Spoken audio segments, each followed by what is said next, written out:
went as Aunt Lydia. Oh, And we were making the costume. I mean, up until like 2:00 in the morning before the first day of the convention. We had a total foobar on getting our hotel room to start with, because the hotel that she had booked through Priceline.com, the owner said that we had not confirmed our reservation. Oh my gosh. And what it was is that there was all these people who hadn't booked rooms, who were trying to get rooms, and he saw the signs. Yeah, they're trying whatever they can to just make sure that they get someone for that high price in their room. Exactly. So we said, he said, well, I got you for the next 3 nights, but not tonight. And so we said, well, F you, and we're going to take this up with the line and get our money back. She had paid in advance. Oh, I hate that. Yeah, we actually found a place that was a little closer and actually a little nicer. So we were not unhappy, but we're working on this costume. We had bought stuff from a secondhand. Everything was from a secondhand store. The only thing that she manufactured that was original was the Gideon symbol. She made that in her 3D printer, but the skirt and the jacket that was the perfect color had all of this embroidery in it, and so we're going through those little hook things. Sit with the needle and picking out the embroidery until 2:00 in the morning to get this ready for me to wear. But it was nice. She the other thing she made me was she found something at a thrift store, and so she had the cattle prod. Oh, you had one. Oh, cool. I had a cattle prod, and every now and then, and you was getting uppity, so it was a lot of good fun. You said cattle prod? Yes, so Jason says, sounds like Bardrin. Is that your character in his campaign? Yes it is, Jason. Hi, Jason. Hi, Jason. Yep. Good catch of the ears. So that was a lot of fun. Denise plays a different character on every day of the convention. So we did The Handmaid's Tale. Actually, we did it for 2 days. She did Carmen Santiago. Oh, okay. And she would give things away to people throughout the convention. That was a lot of fun. And then the one that she had been planning to enter in the costume contest, she couldn't get done in time. She was going to do, I'm losing my words. The witch character from Suicide Squad. Enchantress. She was going to do the Enchantress. She had she had the kind of not the tribal costume, but like the really funky sorcery thing with the head thing. She was wearing the eyes that opened. I mean, she had all of it, but she just couldn't get it done in time. So she was bummed. She was hoping to enter that this year, and then of course they canceled it. We're trying to make the best. Well, and that's kind of what motivated me to run a game in the virtual Greyhawk Con. Well, I appreciate it, and I know everyone's going to appreciate it. Yeah, definitely. We're up to 20. Maybe still do something for Gen Con, maybe, but we're getting really close to the 11th hour, and I'm trying to get ready to go to California, so I may not have time. But with Greyhawk Con being in October, I looked at the date and I was like, I can do this. I can get this ready to go. Awesome. So 20. We got 25 events in already. So. Where in California? I'm not entirely sure yet. The company that I'm going to go work for has assignments really all over the country. I want to go back to California because that's usually where the best money is.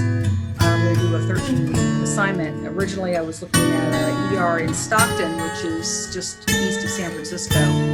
But they have a COVID assignment in Southern California that's offering $3,500 a week for 13 weeks. And so I'm kind of like going, cha-ching. I might go to LA instead. Yeah, that's close to both me and Leonard. Yep. Oh, okay. I knew Leonard was in California somewhere, but that's an awfully big state. So. Oh yeah. Yeah. I lived in California. I lived north of Sacramento for like 5 years. If you know where Oroville is, where they had that big flood, and then Paradise, where they had the big fire, that's the area. Yeah, I know roughly where the area is. Yeah. Yeah. I passed there last year. actually used to work in the ER at the hospital at Oroville. So a lot of really nice people up there, good community. Yeah. So Jay, I just sent you 2 pictures. Oh, cool. One of them you can just show, but you can't release Oh, it. you sent it to my phone. Oh, all right. I can show. All right. You can hold it up in front of. No. All right. I got 2 minutes here. Let me put this up. I can do this. I'm gonna. Just don't let anybody download it. No problem. Hold on 1 second here. Everyone online, give me a second here. Yeah, you texted it to me. I'm going to take this and I'm going to email it to myself, and then I can do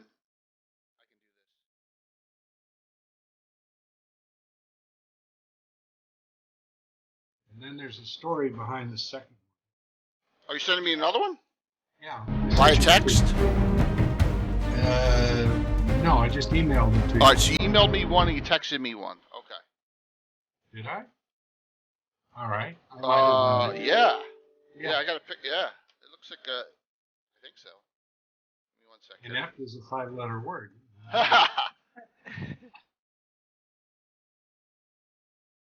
Oh, yeah. I got both. Yep. There's 2 of them. So the second one is The real picture or the drawing? the picture. Yeah. The picture. You may or may not know that the Neistel family actually existed. Right. Oh, They yes. still do. Yeah. And Jenny Neistel took Give me all 1 of second. those robes and Good costumes Thunder.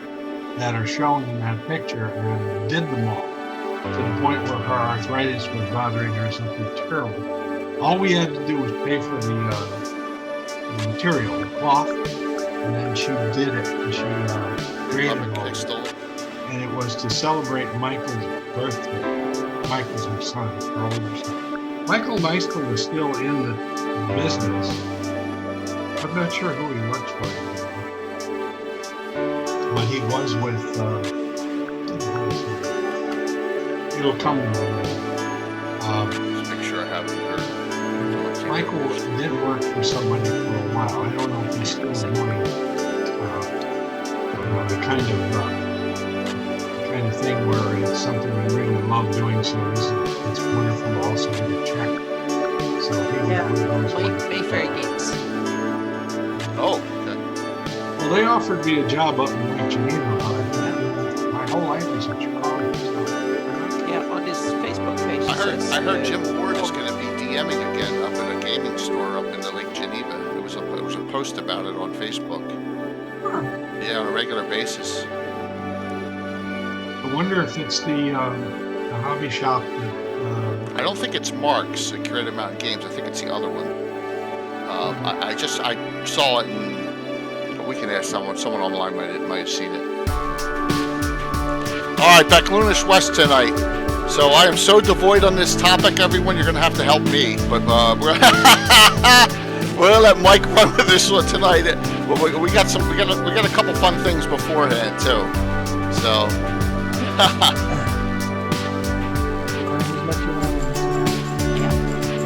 Crowd's still coming on.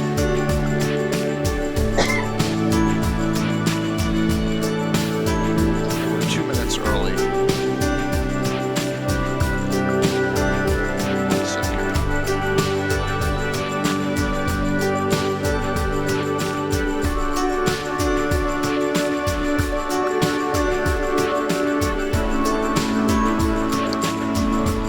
Wonderful music I have in here. James Ward ran a cool structure recording game of Founders and Legends with TPCast Jim. I didn't see it. Hey Bill, what's up? Bill Master Crafter's on tonight. I didn't see Katana, but I heard it was cool. Good evening. How's everyone doing tonight? So I'm Jay, aka Lord Kazumba, and we got another Legends and Lore tonight. This one's going to be another fun one, and we got a first-time special guest tonight too. And no, I'm not talking about Leonard.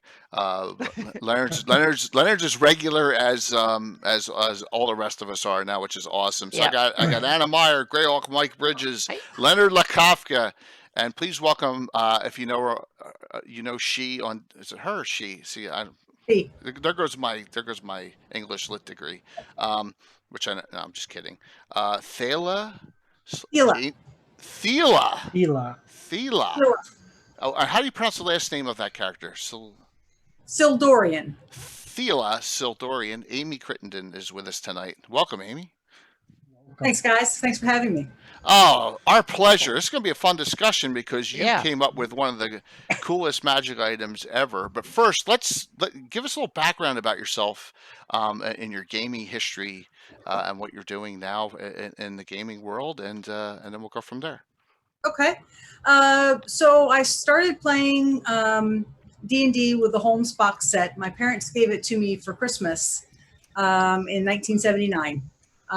The owners of the local bookstore where our family went every weekend thought that I would like it, and so they recommended it as a gift for me. And I had seen it in the store, and I thought that would be cool, so I knew I was getting it. Really fell in love with the game, really from the get-go. Created my first group. I was the DM with my brother, and then later Nice. with his best friend. My brother and I, through our first adventures, I think we probably went through 7 or 8 characters before we finally got something that would survive to second level. And I made, I was very a stickler for the rules, so we rolled hit points. And after I rolled a wizard that had 1 hit point and he got killed with 1 hit, Oh my gosh, that's I brutal. instituted what I later found out is a very common house rule that you max out hit points for your hit die at first level. Oh yeah, definitely. So I had other gaming groups all through high school, gamed pretty consistently through college, and then in the 90s.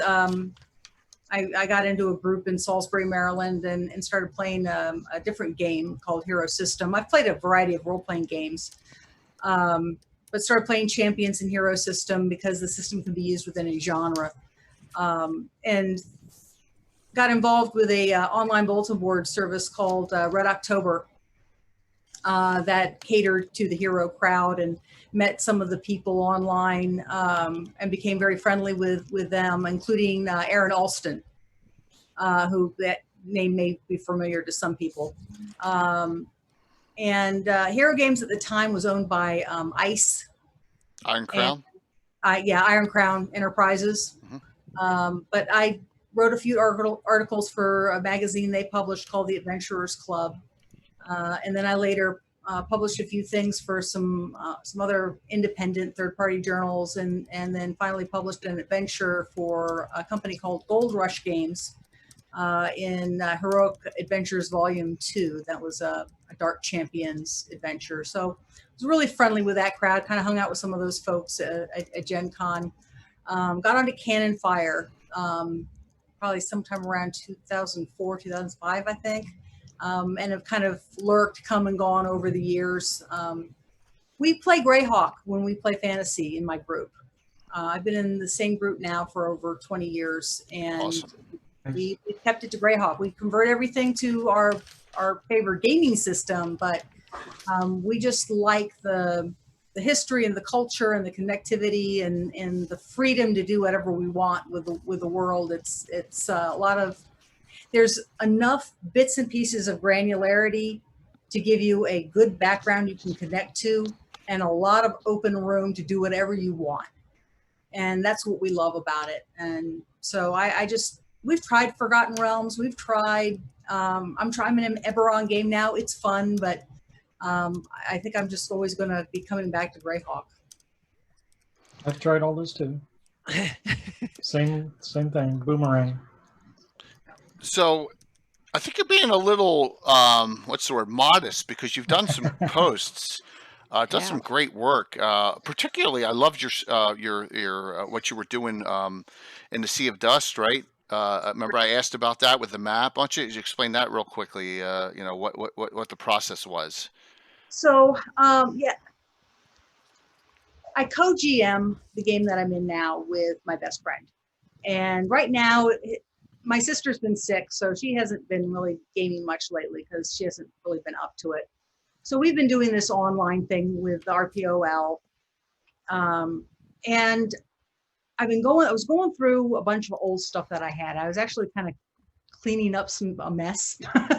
And I found this notebook and opened it up and was looking through it and like, oh, what is this? Low Nakar. What is that? And I remember that it was something that I had downloaded off of AOL in the 90s and had saved it because I thought, this is a really cool idea. I might do something with it someday. And then I forgot about it, never did anything with it. But I found it probably 6 or 7 months ago and thought, oh, I could do something with this. I could really have a lot of fun with this. So I've been doing a lot of research on the Sul and the Sul Imperium so that I can get the flavor of it right. And then I started working on a map for the area around it based off of the description that's in there, Nelliser's description of what the city looks like and the area around the city. And then I ended up looking at Anna's maps of the Sea of Dust. You're welcome. I mean, I figured the resources are out there, and I like for things to have enough of a level of consistency that if I share it with somebody else, they don't get confused and go, yeah, well, but this is so different from what somebody else did, because then it's not Low Nakar. So I've been playing around with Campaign Cartographer, which I'm finding to have a steep learning curve. Oh, yes. Oh Yep. my gosh. I'm working on a Neil Draw map in that right now, and I'm hoping to get there. Wow. But I started working with Incarnate because that was just a little quicker for me to create a map that I put on Discord. I share it with somebody. It's actually not the final version. I'm still tweaking it a little bit because where I had the city in the version I shared on Discord, it's a little too far away from the mountains, and there's little things that I need to do with it, but it's I was creating a resource for my players so that I can give him a visual. He's a very visual person, and say, this is what the environment looks like. There's another kind of a freelance module, fan-based module, but the guy, I forget the name of the guy who wrote it, but apparently he talked to Gary Gygax quite a bit and drew a lot of stuff from the novel, the Gord novel, and I forget which one it was. The Sea of Dust one, right? Whatever. Yeah, one and I haven't. Dust. Yeah. I've only read Jason will know if Jason's on. Yeah, I've only read the first one, so I haven't read any of the others. I need to go back. I do have, somebody sent me, it might have been Jason, gave me a list of quotes from that novel. Mm-hmm. But anyway, this guy wrote this module called Sul Imperium Age of Glory, and it's a time travel adventure. So those were my resources for creating that map. Cool. And so hopefully I'm hoping to kind of take the original work and expand upon it a little bit, and then eventually share that on Greyhawk Stolix Online. says Sea of Death. Cool. Is the Sea name of of the Death. adventure. Yeah. Yes. Yeah. Awesome. Yeah. Share it on Greyhawk Online or Cannon Fire or somewhere. That's awesome. Well, one thing, Amy has 2 adventures posted for Virtual Greyhawk Con. So while we're waiting for Leonard to come back, why don't you go over what your the synopsis of a couple of them are? Okay. Well, they're actually the same adventure. I'm running the same adventure. It's okay. Twice. So the first one I'll be running through D&D 5th edition rules because I figure that's what a lot of people signing up are going to be familiar with. But I thought I would just kind of take a flyer and offer it for Hero System 5th edition and see if there's any Hero fans that would like to try and play this same adventure with those rules. Cool. So the fountain, basically the premise is that the players are hired by the Lord Mayor of Neil Draw, Pugnant Stillop, to investigate a mysterious noise that is just coming from all hours of the day and night, and he can't get a good night's sleep because 2-3 o'clock in the morning he hears this piercing sound. The whole city can hear it. I hate that. And yes, and so he's like, you need to find what the source of this noise is and take care of it. And so then the adventure will involve some exploration of the city itself. They're gonna learn a little bit about the Hanging Gardens of Neil Draw through the course of this adventure. Cool. uh, to uncover the source of this noise and hopefully fix the problem. Well, it's only 9 days away, guys, before you can 10 days, August 1st, you can start signing up for events. So we're Yep. excited, definitely.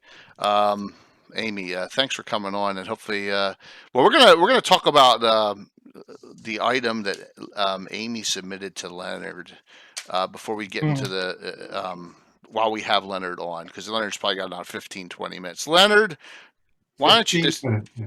go through your process of determining how you came to this as the winner?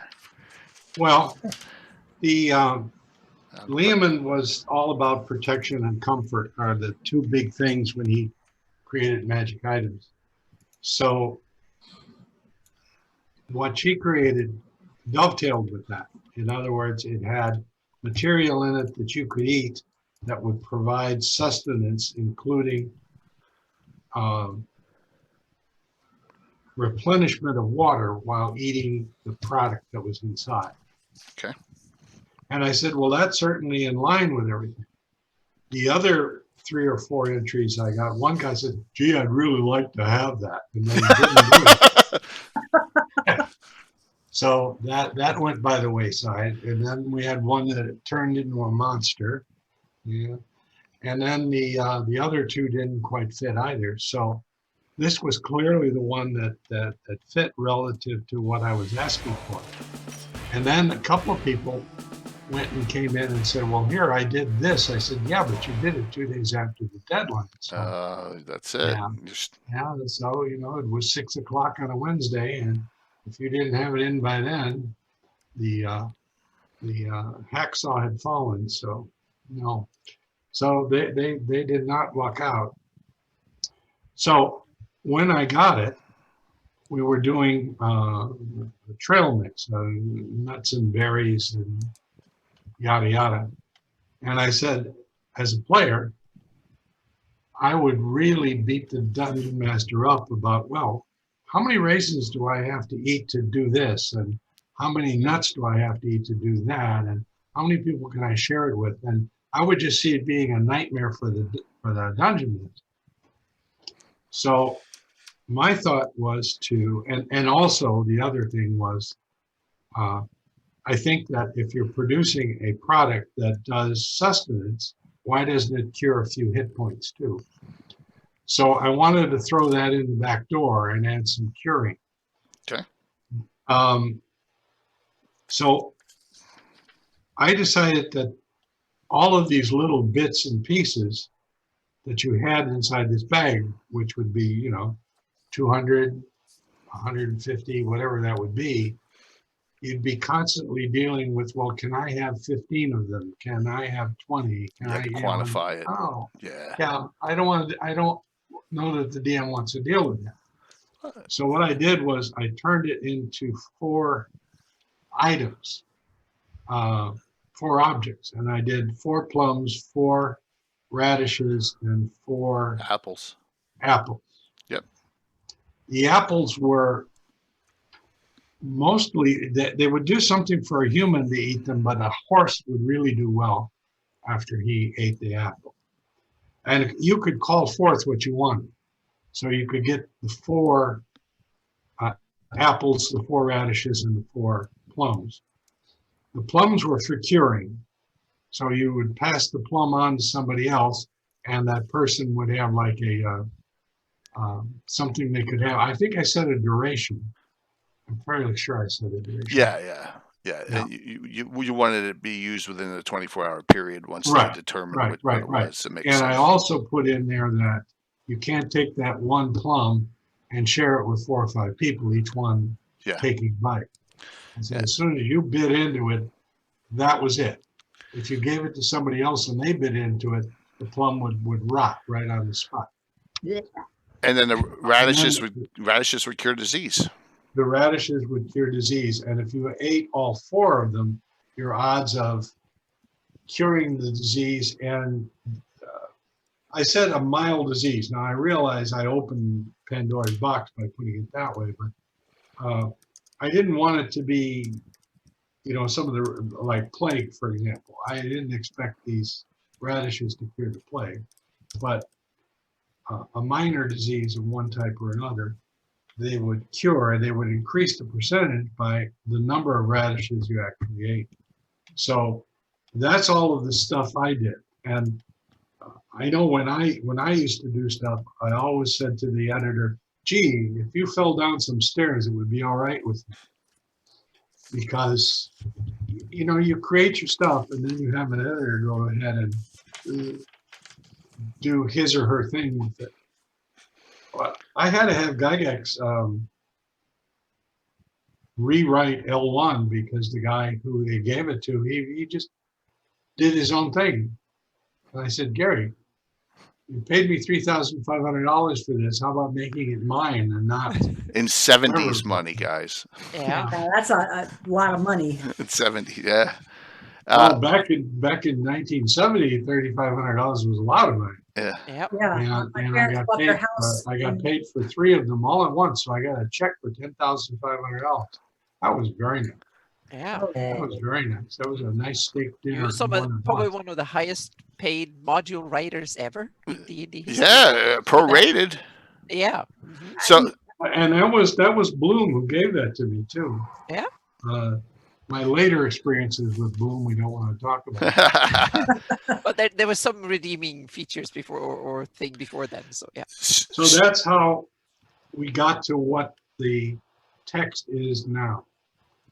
And we'll be more than happy for if you want to email me or you want Leonard to send it to you, or Amy, right? We'll send it to whoever wants to use it in their game, and hopefully you do. I think it's I love reusable items that have a very cool use to them, and that it's got uniqueness because it's got your choice of 3. So it's pretty cool. It's really a cool item, and now it's a Lehman item, so it's there forever.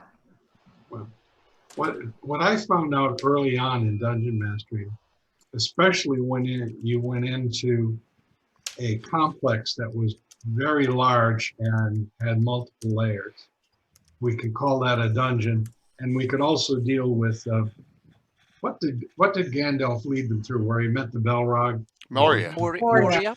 Mines of Moria. Yep. So I learned early on the 3 things you want: food, water, and light.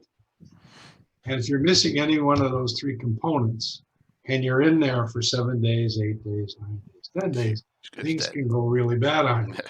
Yeah. That's why you want a cleric who can create food and water. Really, really, you want him. But as first and second level players, if you throw them in a dungeon with 8 or 9 levels, you should have your head examined, because that's too much. Way too much. They're not going to survive that, because they're going to make the mistake of, oh, here's a staircase, let's go down. It's more XP now. The No. biggest monsters are down in the basement. Yeah. So, Amy, where's the pouch now? It's going to be. I know it's here, but where you have it in a place Yes. Well, I have it right here. That's awesome. And it, for now, it's in the curio cabinet in my living room, where it's safe from my cat and other people's dirty fingers, but people can see it. I have another curio cabinet that's in my game room, but my game room right now is in a state of construction, so I can't get to it. But the idea is to put it in a nice, safe place where people can see it and admire That's awesome.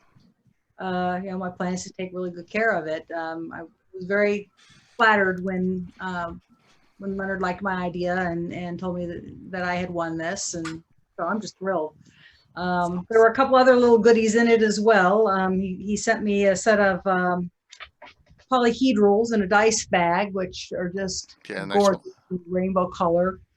And when I dug in there, I actually found a couple of other little things in here as well. I'm sure they've just gotten stuck in there and forgotten, but yeah. I mean, I can use these on my battle mat during the game. That's awesome. There's spiders or something. So if you have a World Market in your area.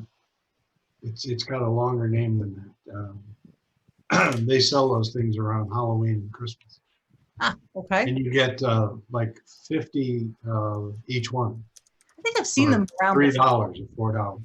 Yeah, I'm sure there's some place where I can pick up some more of them. But I like giant spiders, so like killing them, especially as a player. So Well, of course, what you do with the thing is you take it and you throw it in front of somebody, and it turns into a big spider. You see? So you can do that sort of thing. Well, Leonard, I really appreciate your generosity in offering that to the audience. And someone came up with a great idea. And now we have an item for all time, another named. I mean, when you get like Leomund and Mordenkainen and Tensor, I mean, that's iconic. And you think of, wow, Leomund's, tiny hut, right? Right. Even Leomund's lamentable belaborment. I don't know if you wrote that one or not, but that's a Gygax mouthful. wrote that. That's a And- mouthful of a And name. at one, I said to Gary, I said, well, the only reason I go on and on and on is that I get paid by the word. So let's be honest. Embellishment is money. I have a nephew who's 18, and he's the only one of my nieces and nephews who's into tabletop RPGs. But when I told him that I had won this and told him who Leonard was and Leomund was, he knew right away, and he was like, "Oh my God, that's so cool!"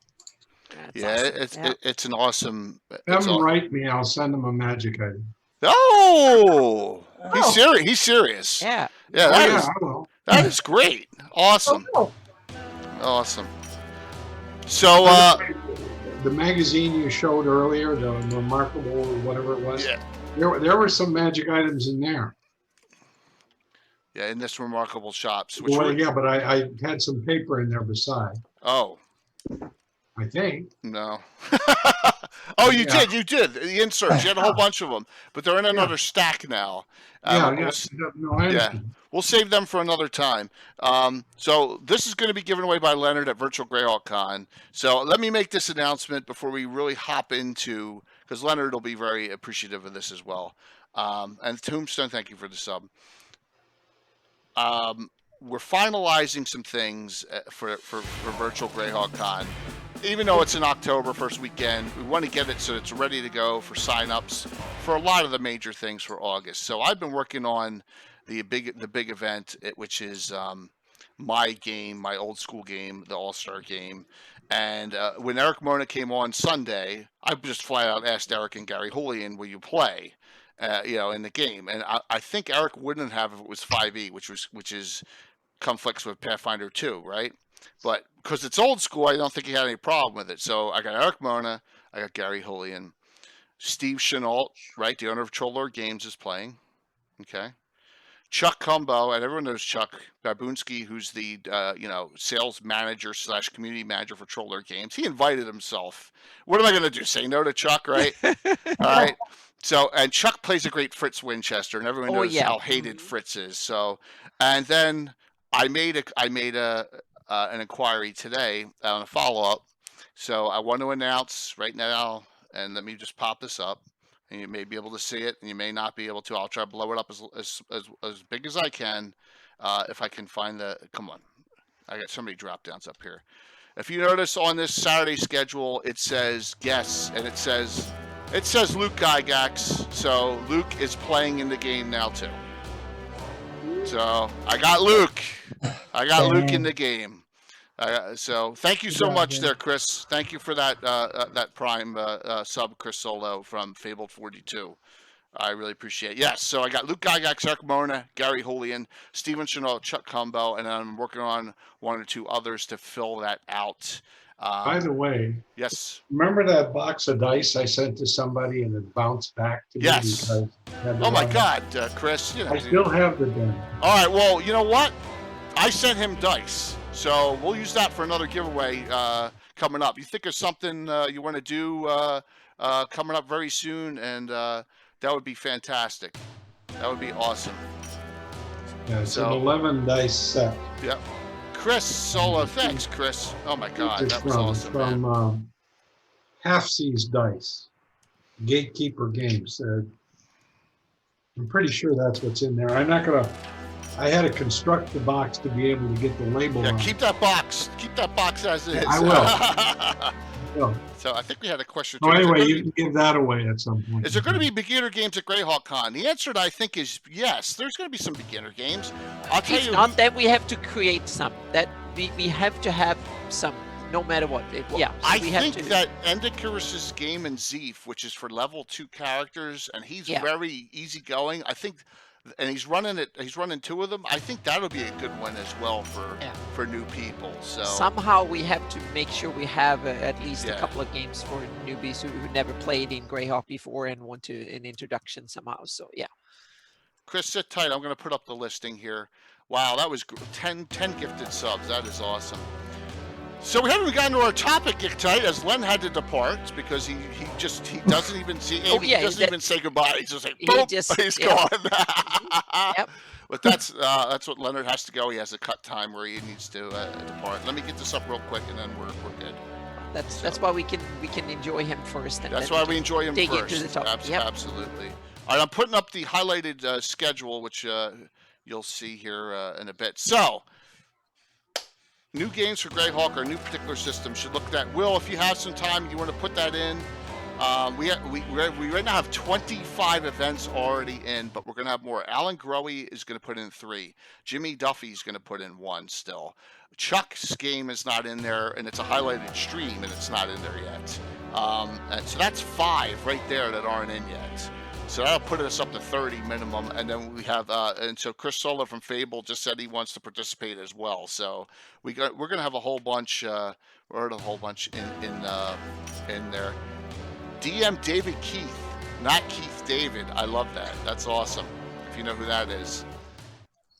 Keith David's like the guy who's in every show, every movie in the '80s. He's in Quick and the Dead. He's in Roadhouse. You name it. Oh, he's in They Live. Come on. With the fight scene with Roddy Piper, yeah. So I know I'm getting off on a tangent. All right, the Baklunish lands. So, well, it's all systems, Chris. You can play any system you want: Pathfinder, Castles and Crusades, 5e, doesn't matter, 4e. We don't care. When you go log in here. Let me for those who want to check it out here, I'm putting that up, both them in the Discord up for it now. All right. So I will admit I am very devoid on Baklunish information. I don't even know where Cup and Talisman of Alec Bar is placed officially in on the map. Does anyone? They're I missing. do. What's that? They're missing the cup. The cup of. But there's an adventure. There's an adventure. Yeah. There's adventure set. There's that- one adventure. And Yeah, it's it's not. okay. It's not Isn't that an officially. Alpha-Game adventure though? Yeah, but But it has a kind of an unofficial placement on the map and Oh. I kind of went with that. So so I have your maps up. All right, we're gonna do some flipping back and forth here. Wait a minute, I got one more minor thing to do here. We'll do some flipping back and forth. We have them. I know it's Mike. It's just my life is a bloody mess at this point. So Carlos, I'm gonna offer to you, if you want to come on tonight and join us, if you can, to help out, we have a slide open. You could do it, but we're going to talk a lot about all. We're going to talk a lot about Ket, but I don't know much about Ekbir, Tuzmit, Zeef. We know a lot about Living Greyhawk Zeef, but I don't know much about Base 576. So, and that may be what happens with I-9. Yes, Jason. That may be what happens with our topic for next week too. So, Oh, boy. who wants to start it off with the three of you? We'll just pick a spot and location. Mike, why don't you talk about why you did what you did for all? How's that? And I'm gonna flip to our master. I got them the first two maps up. Okay. Well, first off, I've been patiently waiting to say that I'm still reeling from the Sunday chat with Eric. Oh yeah. This is a hard act to follow. I'm glad we have Amy here and Lynn. You know, try to keep this momentum going. because oil is definitely not. It's a dry topic. First Oh, it's question, one of the Len. coolest places. You made First it one question. of the coolest We already have a places. question from the audience. Lenders just Lenders, asked, I've heard hey. all is ruled by a half ogre. Is this true? Unfortunately, it is true if you are playing 591. Yeah. Okay. That's true as of the Living Greyhawk Gazetteer. I'll go back to them as we need. Yep. Okay. That seems rather extraordinary. Yeah. So I'll listen. the half Oh, sorry, ogre in go- question, well, I guess we'll have to get this out of the way. Name is Brew Zarog the Misbegotten. Please 16th level fighter. How he came to rule, well, I had to create that because just one day all through AD&D up to the Living Greyhawk Gazetteer, it was a different guy, and then all of a sudden it's a half ogre. So I'm like, what? And then so he's a pit fighter. He's a pit fighter like Spartacus, kind of rose up and had a bloody coup and took over all, as things go there. Anyhow, to get back to the original question, Jay, you said, well, why all? Yeah. Why all? Okay, that's real easy. And I wish Gary was here because it's all his fault. Yeah, I think Gary's. Yeah. So when I first joined the Thursday night Gray Talks, used to be on IRC, I'd pop in there and I'm lurking, and they're all talking about Sheldamar Valley, Q-Land, because it's a bunch of, and mind you, I think this was like right when Living Greyhawk was first coming out as well. So they got this big wave of new knowledge on Q-Land from the articles on Living Greyhawk. So Q-Land's hot. And I'm thinking, I don't like Q-Land. So everyone had their pet projects, their favorite areas. So I was like scouring the map. Okay, what hasn't been developed? And all was like the only thing not cleaned. I don't even think it was cleaned on the Council of Greyhawk website. So it's like the bottom of the barrel. Literally, I'm scraping it. So I took up started writing bit by bit and talking about it and whatever until I got a reputation. And it's stuck. Yeah. Mm-hmm. And it's awesome because you are known as, and I got this on a Facebook message post. Someone said, "I'm looking forward to this show. If you're out there, please identify yourself," and said, "I love that Mike did this with all, and I want to make Greyhawk an area my own because of what Mike did." And I think it was on Sages, but if you're out there, hey, definitely, Skaga. yeah. Skaga's so Jim had a question. Yes, go for it. Let's see. So if you have your lore straight, all is the early territory of the Iridians. Is there any trace of them remaining there? Yes. Oh, yes.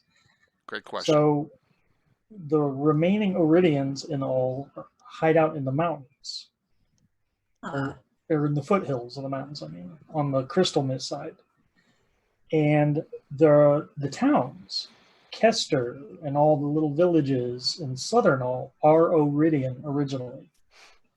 But the bulk of the Iridians fled north and were chased north, and they eventually became the wolf and tiger nomads. The ones that stayed behind are still, pushed around by all to this day. But all them towns and everything that all took over and made their own, those used to be Iridian towns. Okay. I'd always wondered where the Iridians originated from. All right. Yeah, that was part of the. We're going to have a little more Baklunish help. Yeah. Oh, he's in the car. Oh, man. Awesome. Ready for battle. Hey, everybody. Hey, Carlos. Carlos. Wow. Please tell me you're in the dropping. passenger seat. Okay. Yep. I'm on the road with the wife right now. Awesome. So, but I was invited awesome. and I couldn't pass up the Yes. opportunity. Oh, that's great. What are we doing tonight? We're doing okay, man. We're doing okay. Yep. So hopefully you saw Amy's great magic item with Leonard, and now we're doing Baklunish, and you got a lot more expertise than I do. I think he froze. He will come and go. Yep. He will come and go. Yeah. Yeah, it looks like his screen locked up. Yeah, well, that's yeah. All right, there we go. Carlos is a wolf. Okay, perfect. Yep. Okay. Wait, Hey, everybody, we're on the road right now. Thank you for inviting me. No So problem. we're talking about the Baklunish. Yeah, Yep. we're just in yes. general. We're going to go all over as much as we can Jump tonight around. without botching Yeah, it so- too badly. Yeah, Mike was getting into all. Yep, digging into all. So much. Carlos is a wolf nomad. So why 591? Is that the year you had it set that it happens, Mike? With all The half ogre? yeah. Well, no, that's just what was written in the Living Greyhawk Gazetteer. Yep. All that stuff written by Fred Wining, who did the Zeif article in the Living Greyhawk Journal for the book. That's all 591. Everything that came before that, Sergeant Gygax, is pretty much unchanged. All is unchanged right up to 591. So the half ogre is not your original doing, is what you're saying? I It's didn't Fred. create that. New. Oh, it's Fred Yeah. Wining's. But Yeah. you tell the story more. I had to explain. You developed the story. myself. Okay. Well, that's. Oh, there you go. Skagath. Get to see Carlos's face. Skagath says. So there you go, man. I did not know that. Now I want to give you something else, Mike. A great credit. You took. It's one spell, and it's freaking nasty as hell. Abby Dalsum's hard wilting. Yeah. And you Yeah. took that wizard or necromancer, whatever he is, and you priced him Right. in all. Why don't you explain that Yep. one? Well, I'm sure I'm not alone in that this is one of my favorite books, It's great. Tome of Magic, Second edition. Yeah. because there's a whole new list of these name spells of these characters, and they're not Fantastic. attached to any game world that I could find at the time. Yep. And Abi Dalzim's Horde Wilting was the meanest of all these spells, and That much like fits. when I picked all, then I'm like, I need to give all some bad guys, right? So I was like, yoink, and I start taking unwanted things and tying it to all. So Abi Dalzim is now an earth elementalist / necromancer who lives in the mountains overlooking Kester, and There you go, girl. so So that's a There you great go. combination. That's disgusting. yeah, Earth Elemental / every- necromancer. Oh my God. Yeah. yeah. That's and that is definitely a tome of magic. I love elementalists. You know that. Putting that in with necromancers is pretty cool. So I love that you did that, Mike, with Abid Al-Zim, because there's so many places in Greyhawk history where we've had our characters or our history plundered for other settings. It was great that you were able to be a neutral, somebody that wasn't really being used, and actually induct them into Greyhawk for a change rather than us continually. Well, if you go on my blog Greyhawkery, I have an article on there called "The Conclave of All," where I take more wizards from Tome of Magic and put them in all. do you put Van Gassick in there too? Not Van Gassick, Okay. but the Wild Mages, Oh, I love Wild Mages. Alamir, Khazid, Okay. Maximilian. There's like 6 or 7. Maximilian too. Maximilian Earthen and Stony Grass. Laura Levine. Cool. Well, Mike, if you get a chance, I put down your blog, but link that specific Okay. one, please, in chat Alright. if you can, because Okay. that's going to be an awesome discussion. Amy, you ever looked at any of that from Mike? No, I haven't. I'm trying to remember where some of this stuff went, if it was on Greyhawk Online or but some of the Tosmet and I think the Zeef stuff from Living Greyhawk became available there. So I went and I immediately sucked all that down. Good. Um, and I've been doing a little bit of work with Ket because that's Okay. where Rary is from. I love Um, Cat. And well, in my group, we did have a very short campaign set there for a while, but Rary has been kind of a reoccurring NPC in our game for years, and so I'm developing a story arc to explain some of the things with Rary's treason at the signing of the Pact of Greyhawk, and that meant going back to his roots, because one of the things that that my co-GM, some of the Cannon Fire folks might know him as Sketch. It's like, here's a guy who has red hair and hazel eyes, and he's Baklunish? I don't think so. So, I always thought, okay, there must be something Iridian in him. And, if you think about what Mike was saying about Hull and the villages there, I'm sure that there's a lot of crossing back and forth between the Baklunish states in terms of people moving around. People get taken as slaves, they get sold to another Baklunish country, and that could certainly explain why you could have some of the mixes that you would, just like you do with the Souls and the Iridians and the Flan and the Flanace. Carlos, are you big on Ket too? You use Ket a fair amount? I don't really use Ket too much. A long time ago, back when we were in Great Chat, Mike and I had a discussion, and he was asked. We were talking about the Baklunish states, and I asked him if he wanted to see anything developed over there, and he mentioned Ekbeer to me.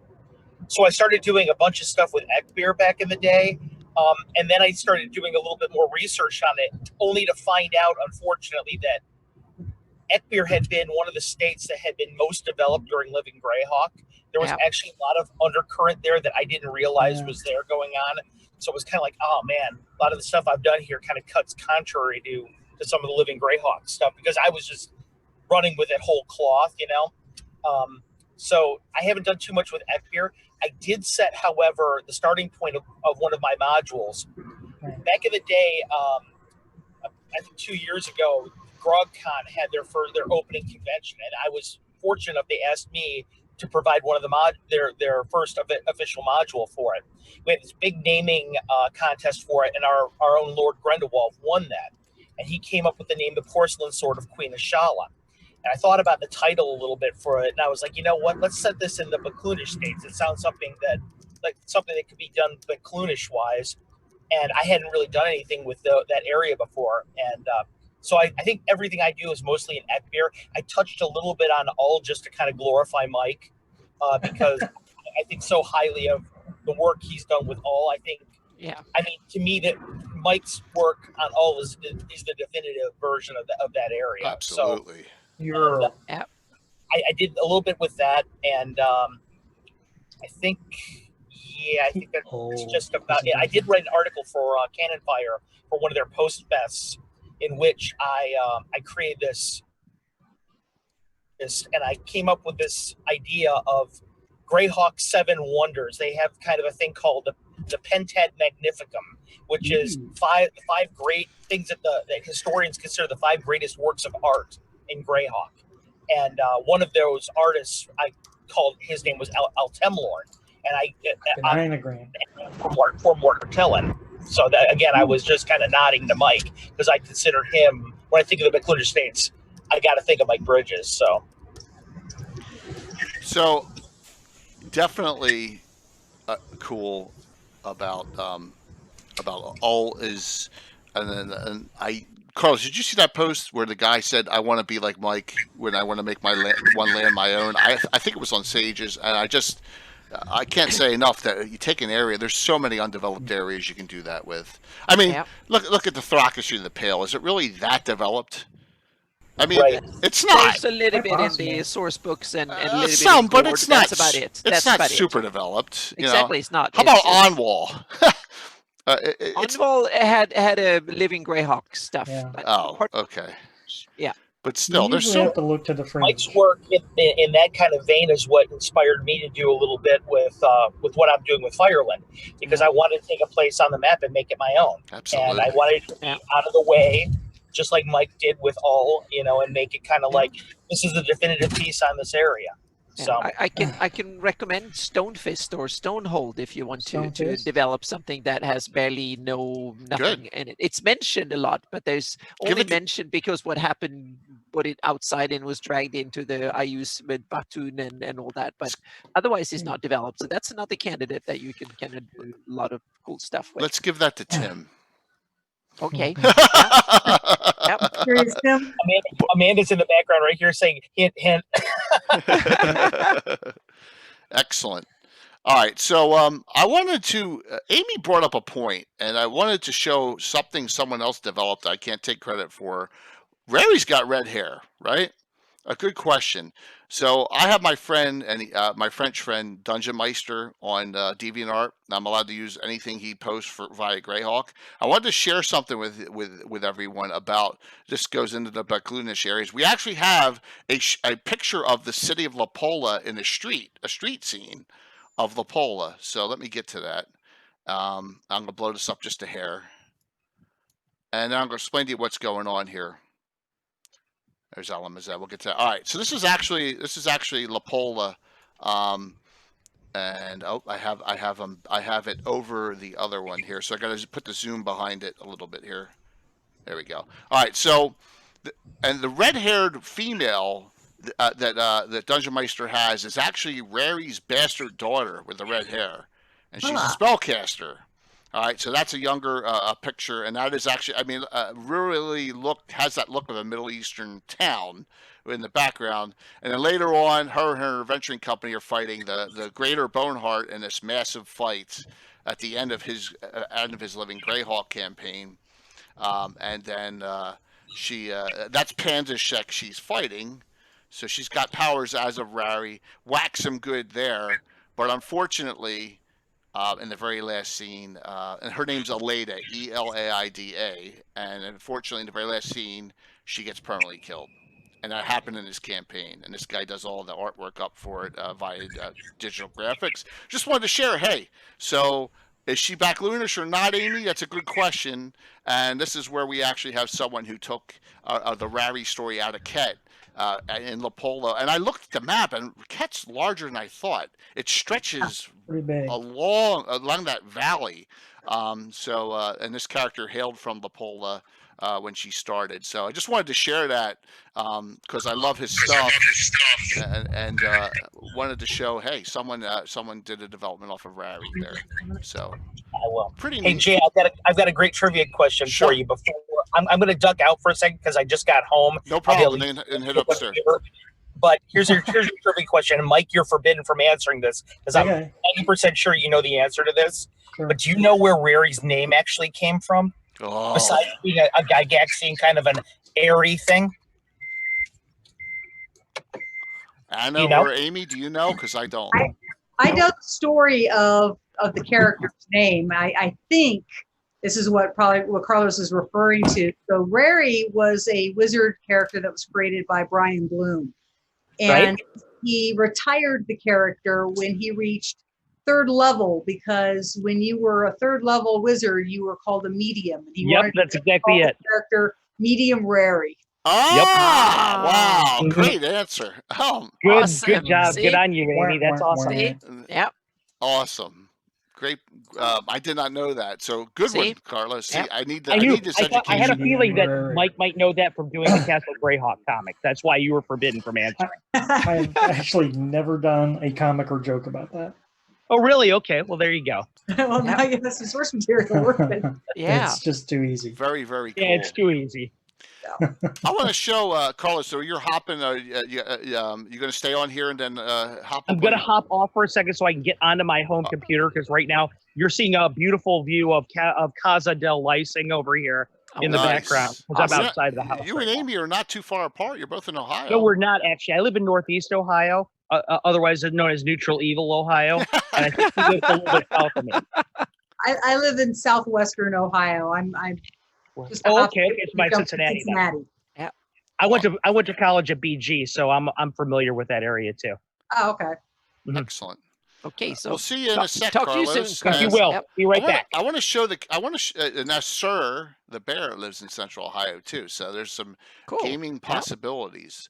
Mm-hmm. I want to show this cat map. I mean, a lot of these areas are a lot larger than I thought, and you have this district of La Pola, which runs in that Yeah, gorge. the river valley. Yep. Yeah, it's Falwar is Polvar. They're all in Ket. Thornward's Yep. Bissell, correct? That's Well, the. it depends. Oh, If you're okay. 576, it's the capital of Bissell, and then during the Greyhawk War, it was conquered by the Kedites, and then after it was kind of a stalemate. So in the Living Greyhawk Gazetteer, it was a city that was divided up. It became a stalemate, so they had negotiating, and it became a neutral zone in between Ket and Bissell. And Veluna too, because Veluna helped. So Veluna, Ket, and Bissell all Lucky had them. sections of it. So a bit like Berlin after World War II. Right, split up. Right. Yeah, split up, and there's like only a certain amount of troops from each side can be in it, and it's basically a trading spot now, and not that many people live in it. So What yeah. I liked was these banner forts. Two things I loved in the South: the banner forts running along that pass, heading up to The Risk, Irafa Road, you mean? heading up to Riskak and Derva. See how it says banner forts down south near Oh yeah. Okay, I love that. Plus, I love the reference to Great Jim Ward's Sisyphos Erd is right on that map, which is Yep. right in the Greyhawk Adventures book that Jim Ward did. There's a Yep. whole storyline about that in this. This is a great section of the map. Yeah, and you have the Kwalish and the Dain Gloin, or however you say it, from the that adventure that Wizards released last year, and Yeah. the Kwalish that's set there. So you have a lot of really cool things in here, but I didn't realize how long it is. I just because I guess until you really delve into these, and the entire Bramblewood Forest is almost 95% in Ket. Oh yeah, yeah, it's on the northern side of the Bramble Gap. So before, I guess back in the old days, the lot of these forts that were on the northern side of Thornwood were originally in what was back then Keoland, I think. Yeah. And was conquered by Keoland, and then when Keoland had its kind of imperial expansionist phase grow over, then they fell back, and Thornwood became the and I guess it also part of letting the Baklunish trade. So trade started to flourish, and Thornwood became a trading capital and still a bastion for Bissell. So and then things kind of went haywire in the wars. So yeah. There's a good reason Keelan never made it farther than Ket. It's all. Oh yes.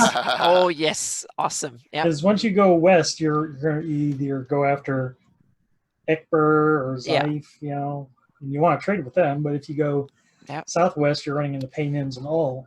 Right. Yeah, that's one of my future campaigns I want to do. Retake Thornwood. When the Keos invaded Ket during the Tavish Imperial expansion, that road wasn't there. They built that road. Exactly. Yep. And what they did was they literally carved the road out of the forest without asking the elves who lived there. So it cost them enormously in terms of manpower. And what they discovered was that you couldn't sleep outside on that road because the elves would come and kill you. So they built these forts around the town, and the road would literally go through the forts so that people would have a place. So if you were traveling along that road, you had to get to the fort by nightfall if you wanted to be safe. That's why they're spaced out about 12 miles apart, so you can reach them on foot with each night, so to speak. So yeah, exactly. I read that too. So that's why I put them on the map, and they're named too, which are cool. So I think that all of them were named, or maybe I come up with filled in a name or two. I'm not sure if all the names are from the original published sources, or if I filled in a name or two. I think a lot of those. I think most of them were named, or all of them were named, yeah. Mm-hmm. Yeah. Sorry to diverge. I'm trying to get Malden Dennis to come on next week. Oh, cool. I begged. I mean, look, we've gotten Gary, we've gotten Eric, we got Yeah. Luke gonna come on the game now. Yeah, now so now we we need to get need- Dennis on. So I had to Yes. pick a topic I knew he wanted to talk about badly. Yep. So Yep, that's evil. great. Welcome Yep. back, Carlos.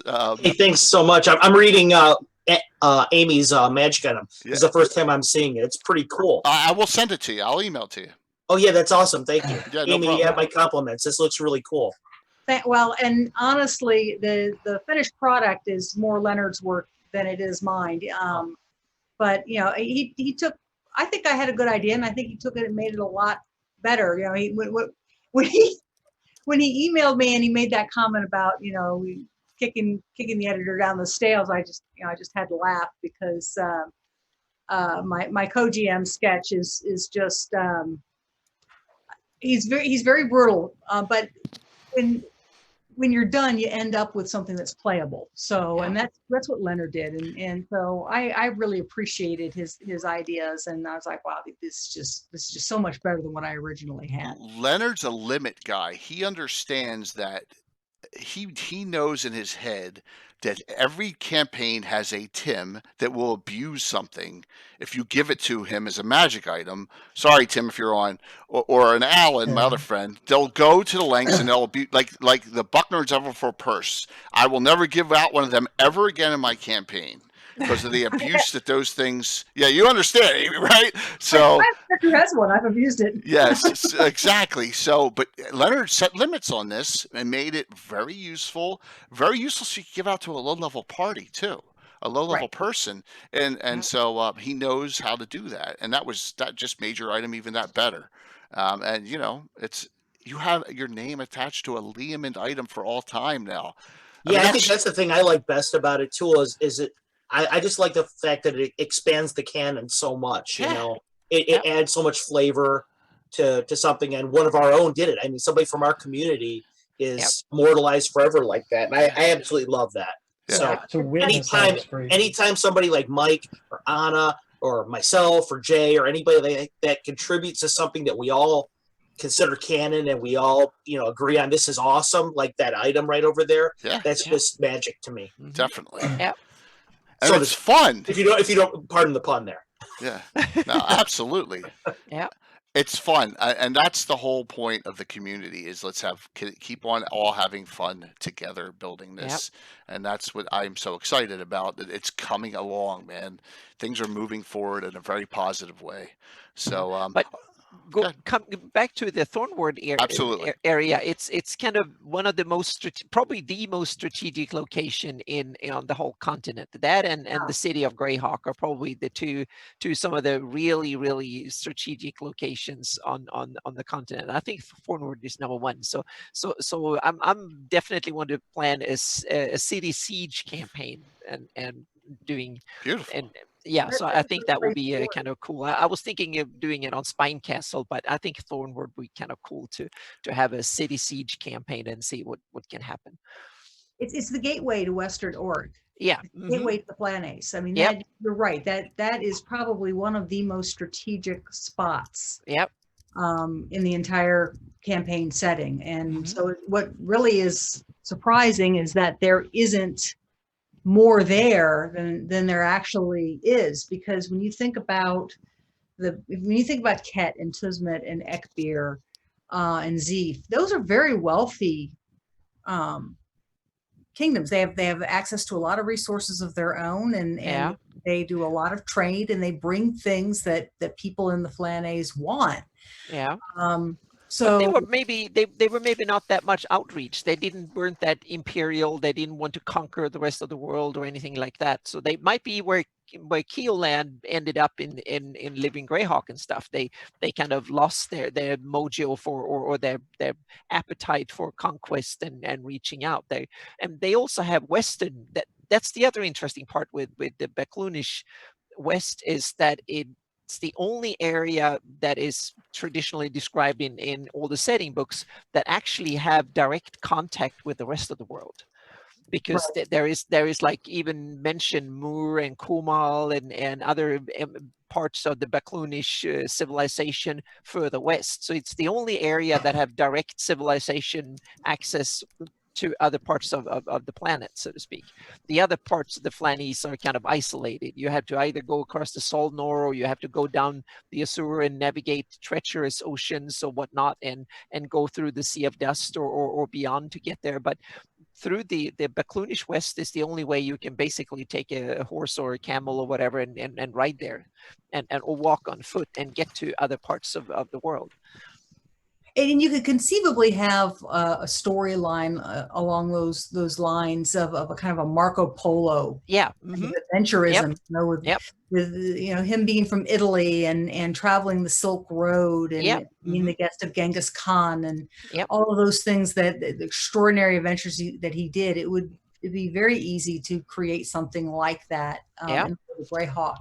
Yeah, and it's interesting because in all the Greyhawk setting books, it's called the Baklunish West. But when you think about the Baklunish civilization, what we see on the Darlene map and on my map and describe, it's actually the Baklunish East we see. The Baklunish West is that further bit, which is kind of a bit of an irony. Yeah. So I have a question for everyone. My besides the pictures there, my little input. All right, is this a bone of contention or not? What do you think of Alhamazad the Wise? As far as the new members of the circle go, I actually don't have a problem with him. He's actually one of the ones I like more than the others. And the reason I say that is because I think he makes a great foil for Kerman Mindbender. Okay. From IUs. I think it was really, again, sorry with the puns, but I think it was a wise idea for them to tie a member of the Circle 8 into the Boneheart in such a way, so that way it feels a little bit more organic. There's a little bit more rivalry there, a little more friction, something for DMs to play with. Alhamazad also fits kind of this role within the Circle that we've never really seen before. Being a summoner, being someone who traffics with Jinn, things like that. I think that gives him a very unique flavor, and it brings, again, when we talk about the Baklunish West, people don't really, in canon Greyhawk, it's kind of the forgotten area. People don't really deal with that so much. So anything that brings the spotlight over there a little bit more is good with me. So Alhamazad was fine with me. I actually, Alhamazad was another reason why I brought Bobby Dalzim into it, because I felt there was just no competition over there for him. Kerman's over in IUs at the time, whatever his origins may be. But, what was Alhamazad doing up till the point where he joined the Circle? Right.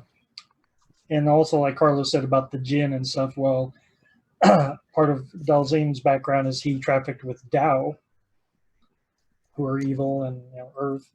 So that they have kind of a good rivalry there as well.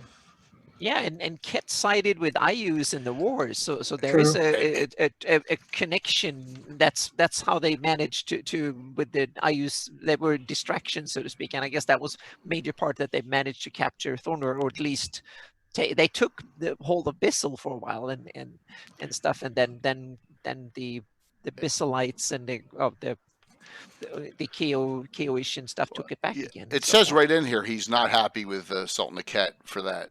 Alhamazad is not, and he reveres Istis, and it doesn't say where he's from originally, but it says he dwells in Zeef now.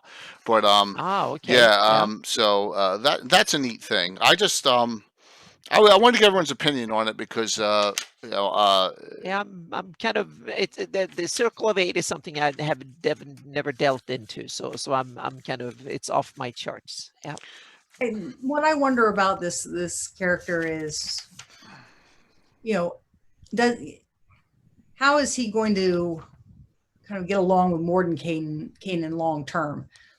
Because his personality just doesn't seem to me to be the kind that he would really put up with a lot of Morden Kanan's bullshit. On the tens, or I agree with you, Amy. but I think it's important to remember that him being a reverend of Istis, right away, his notion of balance should always be at the forefront of his ethos, I would think. So Yeah, I agree with you that he's got that kind of personality where he wouldn't brook a lot of the Mordenkainen puppet master BS that he likes to do. But at the same time, I think he would fundamentally agree with his goals, so he might give him a little bit more slack than other people. I don't know. I love these discussions because I'm learning so much. This is awesome. Yeah. Yeah. Gary says he wrote the Earth Journals, Living Greyhawk Journal 0. Zero. See, Okay. there you have the expert. Yep. Yeah. Mhm. Well, also remember, my main character is a reverend of Istis as well, so that right away, as soon as you pinged that's I was thinking right on that line. And Istus is one of the Baklunish gods, right? She is. She's the goddess of fate, destiny, Yep. predestination. Yeah, and I think she's actually a very interesting goddess. I played Yeah. a priestess of Istis for a while, and she was a lot of fun because if you look at Istis, this is not a goddess who really, her at least her clergy, they're really not big about getting proactive. No.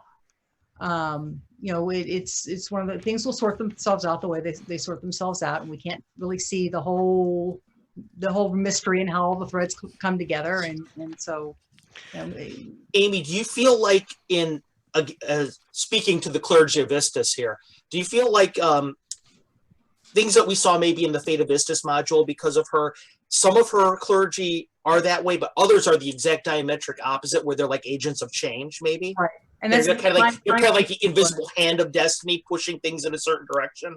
Right. That's what my character was. She was a change agent. Right. That's where I took mine too.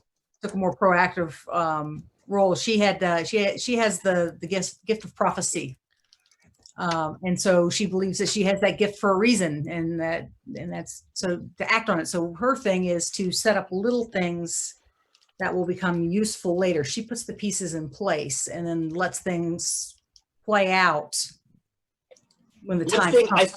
One thing I thought was cool about the clergy of Istis is, if you remember correctly, in the intro to Greyhawk: The Adventure Begins, written by Roger Moore, the foreword is written by Mathilda Dissenter, who is the high priestess of Istis and the free city of Greyhawk. Right. And she mentions that she has the perfect timekeeping. As a result of that, she always knows exactly what time it is. So I thought that was pretty cool.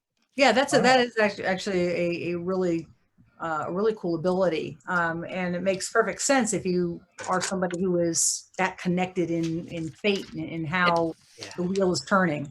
Yeah, but that also in a time when you didn't have reliable clocks in the world, then and to have a priesthood that has that ability makes them kind of practically useful. So they basically act as the civilization, or the city at least, they're kind of a clock. They maybe have like go out and ring a bell or do something at certain times, so can something to indicate the clock. I don't even know if there are clocks in Greyhawk or not, mechanical clocks that are reliable. I don't think so. Clocks, I haven't used them in my campaign though, but I've never used them. Water clocks, certainly sundials. Yeah.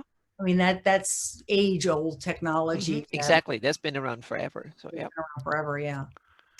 I think it's cool if you can have them, the Istus priesthood, have a clear-cut purpose, so to speak, a practical purpose. At this point, I think it's important for a shout out to somebody else in our Greyhawk community. All that friggin' amazing stuff on the Baklunish Pantheon that Joe Block released for his blog and for Greyhawk Gronyard, which really expanded the Pantheon and did a lot of really cool stuff. If you guys haven't seen that before, definitely worth your time to research. Yeah, I agree, because I think one of the things that you really struggle with sometimes, I mean, there's a multitude of pantheons in Greyhawk to begin with, but the Baklunish are so different culturally, you would expect them to have their own pantheon. And most people are aware of Istis. I think she's probably the one that people know the most. But I don't think people really understand Alakbar and who he was and what he was about. So a lot of the rest of the Baklunish pantheon really just kind of, behind the curtain. It's there, but you don't see it. So that particular supplement I thought was really useful. I grabbed that right away as soon as he made it available. There it is. Thank you for the link. Thanks, Gaetano. Thank you, Gaetano. Absolutely. We got a lot of data flowing around here. And maybe, we'll probably have Joe back to talk about the Baklunish Pantheon as a separate subject. I think that would be great just to have him going off and discussing everything that was done on you that. You could have a whole show just on Alec Bar. Yeah. Oh, true, yeah, true. absolutely. True, true. In fact, the module that I wrote for the Baklunish West, which is Porcelain Sword of Queen Ashala, all that that deals directly with Al Akbar. I mean, that's kind of his thing, his module. Excellent. I'm going to bring up another bizarre topic. We haven't discussed Tusmet at all. So I'm going to ask a dumb question. This is me trying to get the conversation started on these things. Right. Has anyone besides me used from the Ashes box set Wazim Karala's Golden Scimitar, the adventuring group? There you go, Carlos. Yes. Okay. All right, let's talk I about love that group. Okay. Awesome. All right, let's talk about it. Amy, go for it. You can start it off. Right. So, my co-GM is the one who picked that group. But Wazim and the Golden Scimitars are this group of Baklunish mercenaries who have a female Sul mage named Shoroyal Kubiak. Yes. And Scandalous.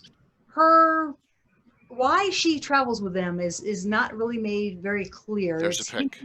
He did something for them, but she has their absolute loyalty. She's not the leader of the group, but they are absolutely devoted to her. And she is, I don't want to get in any Twitch trouble here, but she is bad A. You can say badass. She That's is okay. Badass. And the Golden Scimitars are tough. They are tough. So they're fun. I love them. That picture of them, I always liked it because there's so many of them there you can see smiling. Yeah. And I always kind of thought them as these devil may care, kind of right by the seat of your pants. It's almost like Alibaba and his 40 Thieves kind of fun and high adventure where you could find them in all types of different mischief depending on how you want to characterize the adventure. Am I thinking of them wrong? I'm thinking of more some of them as immortals types. No. No. No, You're thinking probably of the paladins of Al Akbar is who. Okay. I love the story behind it, and one thing it says right in here is she saved their lives from Panem ambushes multiple times, saved 5 of their number with a carefully worded wish spell. So she's bailed them out multiple times, which is kind of cool in the background story. And that's another thing that's really cool about him. Here you have this whole group of Baklunish and a Sul. I mean, it's really kind of culturally shocking, really, if you think about it. Do you think this is pure sergeant work? I do. Okay. I don't know, but I believe it. I think that's yeah. And they're all detailed in here too. Important. You don't have to make them up. The entire list of characters is in From the Ashes pages 74 and 75. They're in here in its entirety. I was thinking about utilizing them to interact with another adventuring party at Clan Fire down in the future. Once they get, once you guys go up one level, get up to 7th, I think I may do some interactions there with them, and that'll set Casey off, which is perfect. So, just kidding. I'm glad to hear that because Tusmet's the one I know the least much about all of the locations. Let me pop it up on the map real quick here and go to Tusmet. There's the Paynhams. We'll get to that. Ket, Zeef. We'll get and Ekbir. Here's Tusmet. So Tusmet's like in the middle. It's like that landlocked land. Does anyone have any details on Tusmet or know anything about, like, are they at war with? I had to do a little bit of research on Tusmet when I was working on Ekbir. Okay. I was doing some stuff on them. And if anybody's interested in any of that Ekbir stuff, please just let me know, message me offline or whatever, and I'd be more than happy to share it. It really never went anywhere, but there's a lot of it that I have. Cool.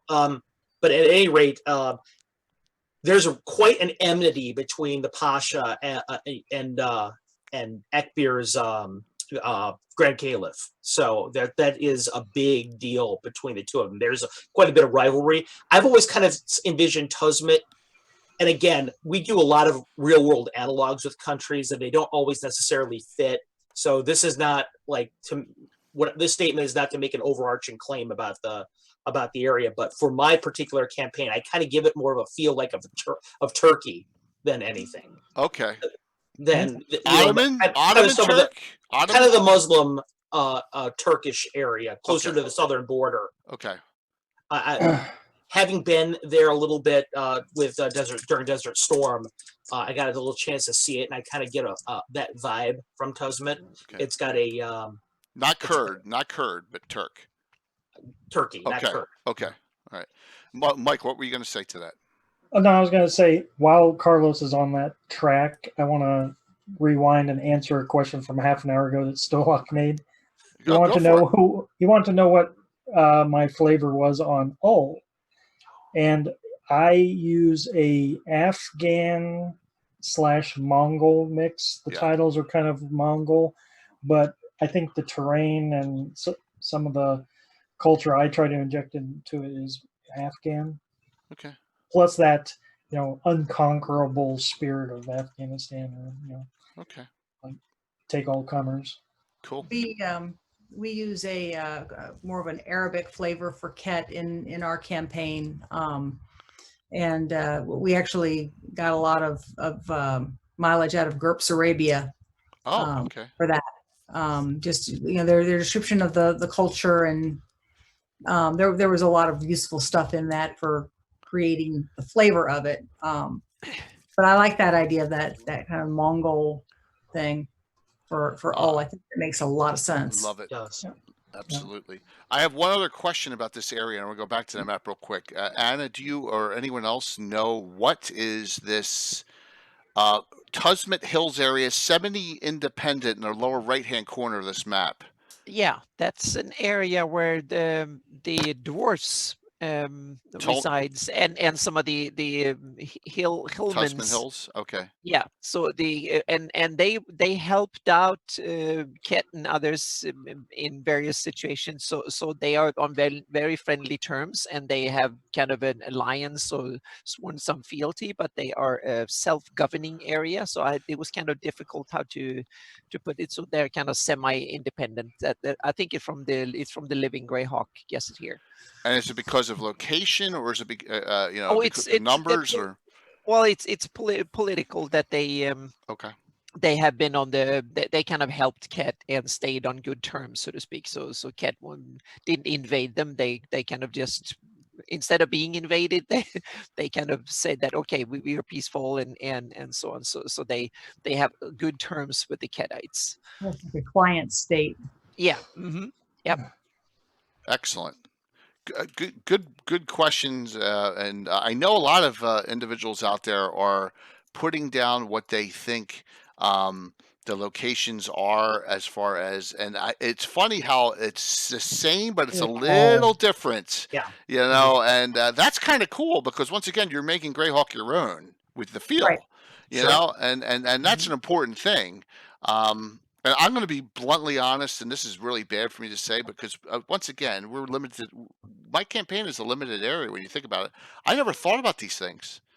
I never honestly thought about, which has a real life Turkish or real life, Ottoman or Afghan or Mongol. And I'm glad to hear this, just so you get an idea of the whole. It's nice to have the whole picture, because Greyhawk's huge. Exploring cultures and exploring people and what makes them what they are. That's a big part of the appeal of role playing in my gaming group. So for us, we actually don't do a lot of dungeon delving anymore. We do a lot of politics. We do a lot of personal interactive kinds of things. And that's where those kinds of backgrounds for the various nation states of the planet and the cultural histories and all that become really important, because they explain why people have the reactions that they do and make the choices that they do. Yeah. Anna, that had to be music to your ears hearing that. Oh I know yeah, the kind of that's campaign exactly you what I love. do. My only caveat, I love the how the whole Baklunish area is described and the rich cultural reference and stuff. What I don't like is that it's too close in some areas to real world. I want to get the real world out of it. It's a fantasy world they can be inspired by, but in the Baklunish area, they've used too many, which I think were exotic. They were probably exotic names back in the 70s and early 80s, but now thanks to more international and global world, they are not. So there are certain names and stuff that I don't use in my campaign. I renamed them because I don't want to have names that sound like, because just like I don't want to have Christian names or other names in for other parts of the world, meaning my paladins are not Christian paladins, they are weird fantasy gods, and I want that to be in the Baklunish West too. Anna, I'm glad you said that, because I'm in a kind of a unique position as a publisher that I have to consider those kind of things. Like, anybody could be reading my book. So if I write something about the Baklunish West, I need to be aware that who might I offend possibly if I stereotype unwittingly their culture improperly. Exactly. Because staying away from real world analogs like that, in my particular case, is important. Yeah, I've done the same thing in my campaign. I had several Muslim friends in Sweden, and they played and stuff, and they thought the connections were cool, but we decided right away that no names that are taken from real world religions and culture, that I tried to do all over the continent, so to speak, but especially in this case, I can understand why they didn't take the precaution back then, because it was exotic, and I guess it was kind of cool, but so that I've changed. But that's something that I suggest everyone does what they feel is right for their gaming group. But if as a publisher, I totally get it that you have to do that, and I think you should do it. So that's and for me, I don't really, I'm not offended by it per se. I mean, it doesn't bother me, but you need to be sensitive to other people's feelings. Yep. Yeah, absolutely, and that's why another thing, if you do, you get that flavor, Mongolian flavor or whatever, but you're not using any references, and you're just, basing on a horse culture, or that's fine. But when you get into specifics, that's when you can run into a little bit of trouble. Don't use city names. Don't use god names. Don't use real names from those areas. That's my rule that I've always used. So I'm gonna ask. Listen, so I'm gonna ask Joe to come on, either a Legends of Lore and Gavin, and get him on, and we're gonna go over that. But I think that would be a cool thing to do, because Wu-Tang just said we need more Baklunish deities. We'll provide them on the show in the future. I promise. That is something we would really need to do. Go ahead. I was going to say, but it is super cool to have a Baklunish pantheon and a set of Baklunish gods that have partially influenced the rest of the continent, and like Istus and others that are now kind of spreading over into common beliefs and stuff in the rest of the Flannies, and then some kind of that are more pure and even have a monotheistic faith, and like they're talking about the true faith in the living Greyhawk guesses here, and that I like. That's kind of cool. You can name it something like that is just enigmatic, especially to outsiders, and then you have to be kind of dig deep into the culture to find out what they're actually believing and stuff, and you can kind of, and it could be like an order of good paladins that are different from any of the other ones in the rest of the Flannies, and there's a lot of interesting cultural possibilities that you can exploit in your campaign and make cool of, so to speak. So when we start talking about Ekbir tonight, the notion of true faith is going to become very important. We'll talk about Yep. Let's get to Paynham's, and then we'll do Ekbir, because Zeef we may not need to go over too much, because the living Greyhawk guys went over what they're doing, and it's extensively. So let's get to here. Let me pop this up real quick. We can mention one thing, that this Zeef that is mentioned in the books is not painted as evil as it was in the living Greyhawk. Look at this! Wow, true.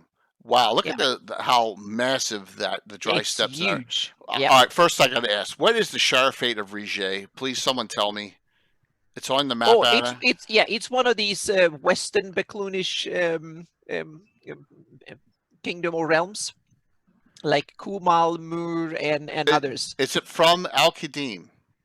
I'm not sure from Al-Qadim. It's No. one of these that has been Yeah. mentioned in various sources for Okay. sort of tied into the because Okay. the Baklunish, we see the Baklunish east on my map and on the Darlene map and Okay. into this, but there is a Baklunish west too. And that's the only And one you can that, see on the map. yeah, and that has Okay. has Thank you. the big ones. There is the Protectorate of Mur, the Kumal Matriarchy, and then you have the Sharifat of Rise is another one. Of Okay. these. Oh, it's Yeah. Reese. Okay.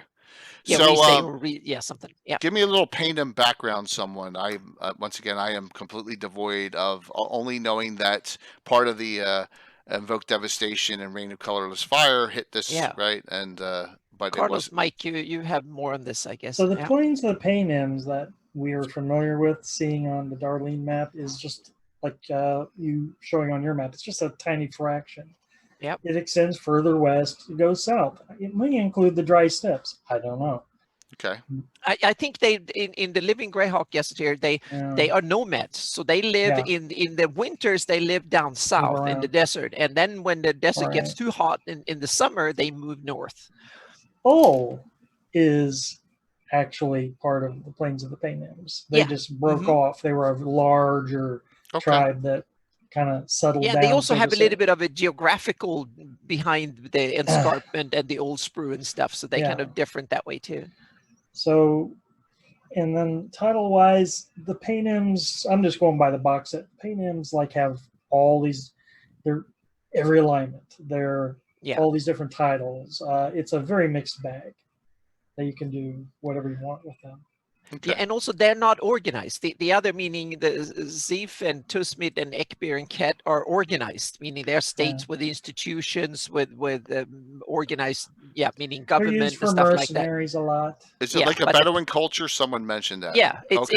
it's Traveling. like you exactly small groups that Okay. family or related and simply travel together and Very they mix and interesting. match as needed, so to speak, but they don't have any overarching political structure or foreign policy or military lot of- forces or any of that. So yeah, but they're probably very good, all of them probably good warriors, or most of them, because they need to, because they defend themselves, so to speak, but they don't have institutions and banners and stuff like that much. So Gary put Tang the orangific. So Yeah. I think he's making a joke there. Tang. Right. Yeah, there was some Tang member mentioned. Tang the Yeah. horrific. Yeah. Yeah. I think The it horrific. make it. Yeah. Yep. So, they- Amy, Carlos, any comments about the Paynims? The Paynims are a very horse culture.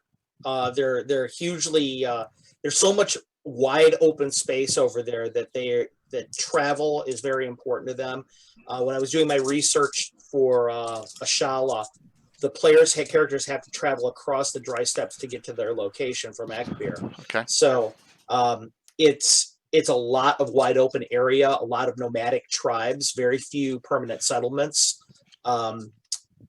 So I think the Bedouin reference that I saw over there on the in the chat is to some degree probably pretty accurate.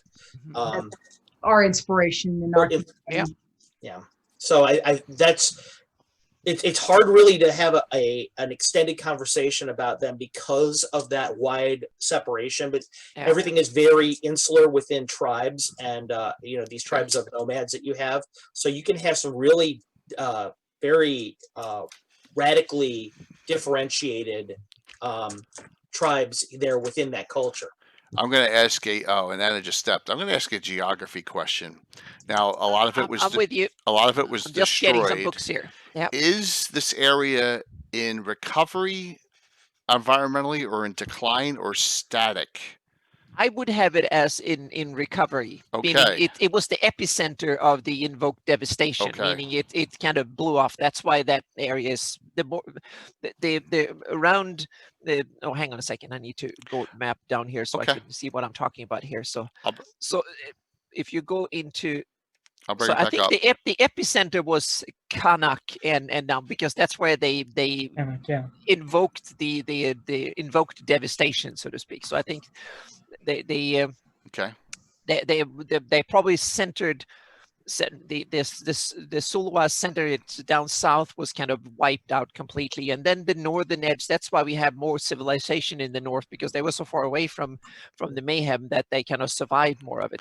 That's my take on reading the stories, so to speak. So I like how you have in this river system in the south in this map near the lands of Animal, you have a little bit of green around the river, just a little bit. Yeah, and yeah. that's another interesting, because there is a lot of rivers in this area, but they are seasonal. So when you Okay. have winter rains, then you get a spring flood. Like So, Australia. Yeah. yeah, Okay. exactly. And Okay. parts of Africa has the same thing with rivers that are, and there's a huge river going through the whole complex and the whole area that actually goes out north. It's one of the few that goes north, but okay. it's not on the not on the map, but it goes from way south, and it's the, hang on a second here, it has It's a name. not on the map. Oh yeah, Oh, it it's is in on the another map. area. Okay. Oh yeah, I missed it on that map. it comes north out in Saif, so it's the Kaijar. Here, let me go to the Zeiss Yeah. map. It's come up north and it is a river at the end, so to speak. That river originates way down south in the Paynims, but it's only flows. It only has water for most of its length, only maybe a month or two, or maybe only a few Oh, weeks. it's a border too. It runs a border. Oh yeah, exactly. It's border between different provinces. Yeah. Of run all the way through up to Dialala up there. Is that it? Yeah. Okay. Yeah, and then all the way south Okay. and way south, and then it splits up into many different ones, so to speak. So excellent. So those rivers are probably dried out 10, 11 months of the year, and then you get like a flood now and then, and it's only the northern bit that actually has water all year round, so to speak. And then you have further south in the dry steppes, you have the same river, but it flows west.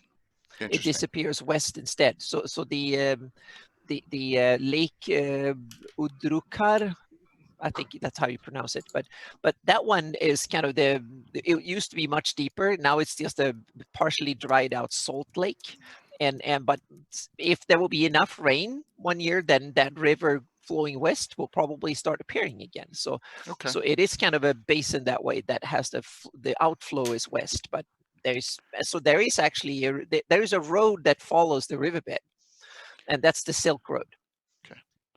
That goes west.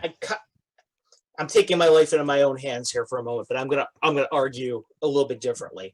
Yeah, from Anna for geography. That's that. Fair enough. Or at least climate. For me, it's static, and I'm going to explain why I feel like it is. I think that area has recovered as well as it ever will. Because of the ferocity, the absolute ferocity of the invoked devastation was such that it permanently changed the climate in the area. It permanently. I actually kind of read subtext in the invoked devastation and the Reign of Colorless Fire. To me, there may have almost been like a nuclear sort of aspect to it. Yeah. And I think that area is permanently seeded with bad juju, and there's no way it's ever going to recover any further than it has right now. To me, anyway. Obviously, everybody. That's just my. No, it's fair point. Yeah. I think that to me is you'll never see it any better. When recovery, I'm thinking 1,000 years or so. Oh yeah, for me, well, maybe 1,000 years. No, meaning it's slow. Meaning that's a long half life. Yeah. So if you fast forward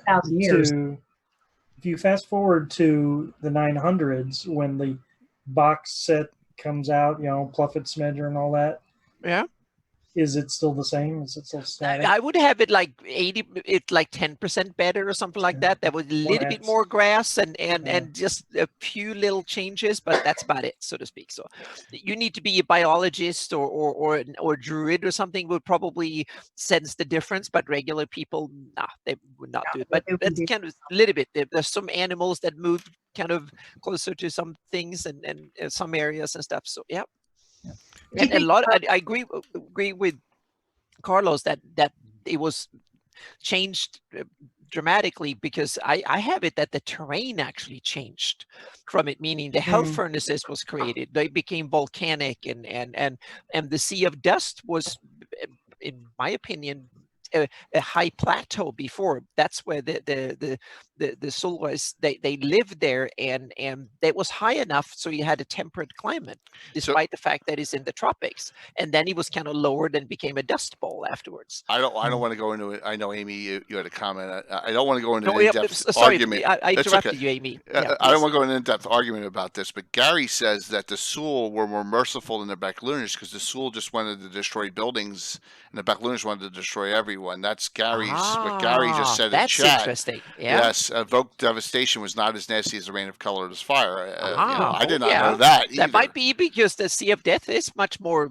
devastated than the I'm northern not sure area. about that. Amy, what My was your... Okay. my background in the military and doing NBC stuff is such that usually when you do something like that, and I mentioned the neutron bomb over there, I was just kidding, but the truth is the reason why they did that, they were trying to create a weapon that would just be a radiation weapon to kill organic life, yet you'd preserve infrastructure and stuff like that. So you could move an army into an area and just take over a city and it'd be untouched and just be your city.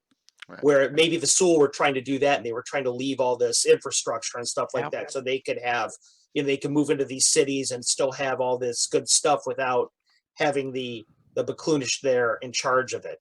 Whereas the Baklunish were just, since it was a response to the initial attack, they were just like, you know what, we're wiping everything out.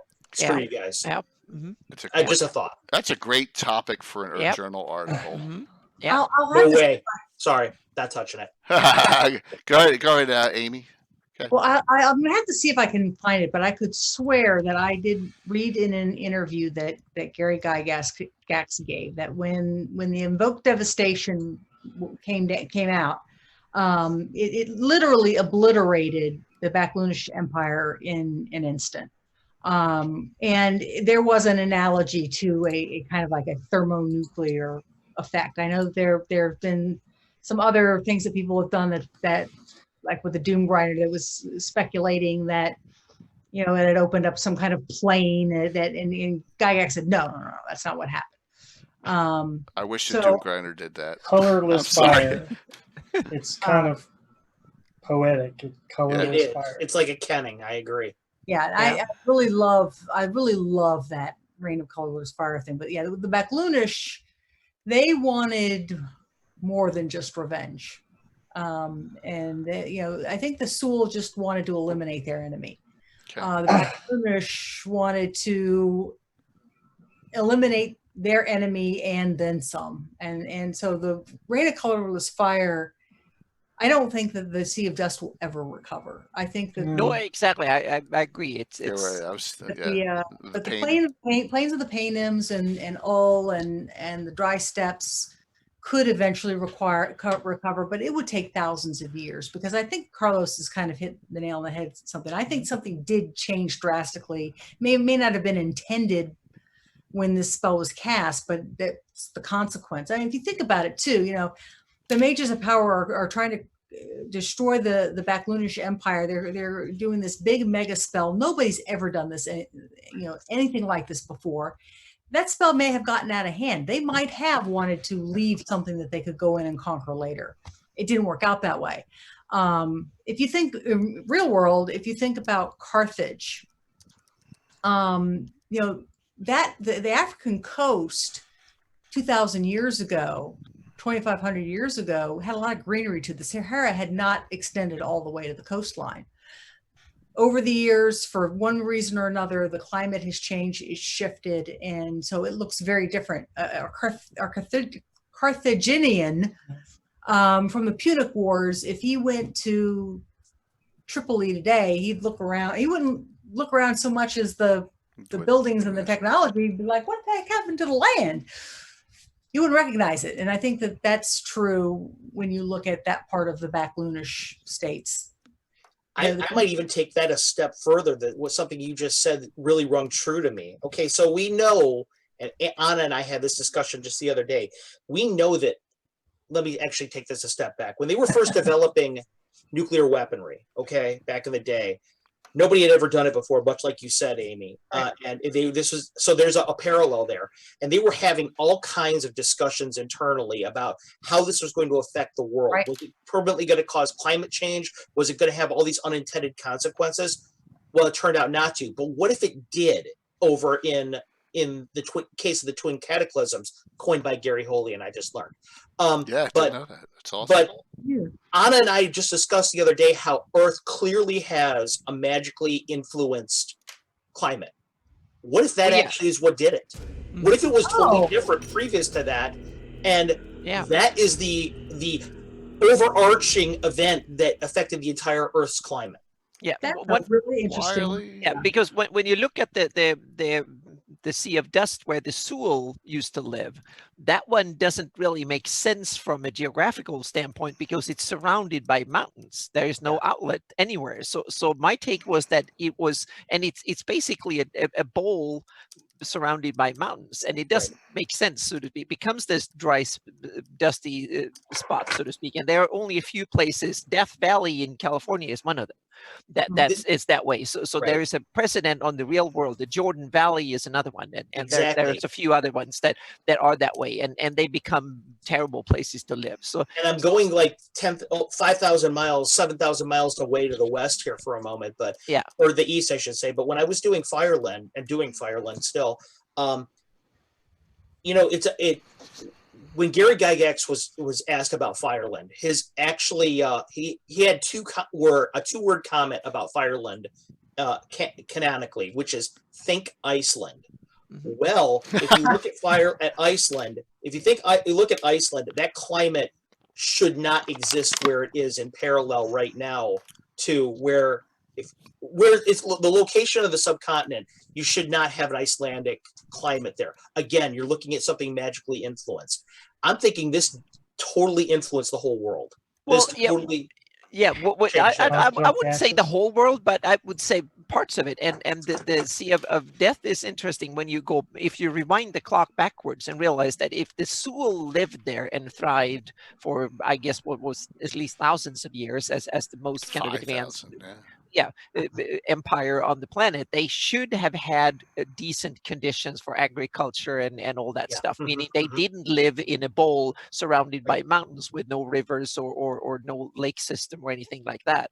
It should have been beautiful. It should have been beautiful. Yeah. So I was trying to think, what would the landscape be in order to facilitate that? Right. And my guess, since they basically live in the tropics, it's close to the equator, so they live in the tropics, so it should be deserty, super hot, and since it's inland, it should be terrible conditions to live in. So my take to kind of make it a good place to live, raise it up like 10,000 feet up and make it mountains in the north. So the Sulhaut was there, and there was a plateau south of the Sulhaut that had, when southerly winds came up and there was like a temperate plateau originally, and then the mountains in the south were not there, so there were rivers and stuff flowing south out into the Azure Sea, and then when the Rain of the Colors fire, the whole country just plummeted down, and the mountain raised up, and the hell furnaces was created, and they were volcanic. That's why I made all those mountains in the south and the southwest and the hell furnaces very volcanic. They all look like volcanic because they were all created in my take, so to speak, not published sources, my take. So that created that bowl that was surrounded by mountains, and it became low country instead of high country. So it became hot as hell, and it became dusty, and no humidity, no weather really comes in from any direction, because the mountains kind of take all the weather away from any direction. It becomes dry, dusty, hot. So Gary, this is all telling me is that I've always had a pet theory that it was not Zagig or Iggwelliv like a lot of people suggest it was, but Slorotin was the most powerful earthly mage of all time. This is implying to me. Well, he made a 300-mile long tunnel through the mountains, and that kind of you can claim if you follow some of the apocryphal history that's come with that, what he did over to create the Rift Canyon. Yeah, I mean. We're talking about stuff that is unthinkable. Yeah, but before I forget about it, and while we're talking about the paynims and stuff, if you want to have more flavor about the paynims, then you should dig into these books, the Gary, the books, the Gord books, the Sea of Death, and I think especially this one, the Sea of Death, and then the Dance of Demons and the Come Endless Darkness, because Gord and Leda and Obmi and Keek and some of the other characters, they are rushing through the dry steps, the what he calls Sea of Death, then the Sea of Dust, and they have they kind of see who can rush and get the one of the Theor parts first, and then to get it back, bring it back home again. So there is a lot of, it's basically a road movie that is carried out through over in the paynims, and you get a lot of interactions with the paynims and stuff. And if you want to have the flavor from that part of Greyhawk, that's the best. That's the best source. Let's get to Ekbeer before we run out of time. How's that sound? Yep. We definitely I'm sorry, I want went to finish on up with Ekbeer, and here. then maybe a little all to finish it up here. So it's okay. We're good. Ekbeer. So kind of an enigma, right? I mean, Carlos, you found out that it was complete in your research that what you did was. I thought it was an enigma, but it isn't. Okay. Yeah. They did a lot with it throughout Living Greyhawk. I believe that was French. Casey can correct me, but I believe that was Canadian French or French. No, I French. think both. No, it was France. French. We've tried to get them on. We've tried. Yeah. But I'm actually looking at my list right now of Ekberi history that I created, and I'm actually trying to remember how much of this was theirs and how much of this was mine. I think that I think that this is mine antecedes theirs, but they've got it's heavily influenced by a few things. Number one, they've got Ekbir is the sole bastion, well, at least in their opinion, they're the sole bastion of goodness in the Baklunish states. Right. They're the heart of the true faith. They're the heart, they're the ones that kept the teachings of Al Akbar. They're the ones that glorify the 4 feet of the dragon greatest, which is the pillars on which the Baklunish culture stand on. Their social mores are all built around these things. So you've got all kinds of, I'm looking at my history right over here, and it is, they've got a lot depends on who the caliph is, because they've gone through periods of time where the caliph is not necessarily such a good dude.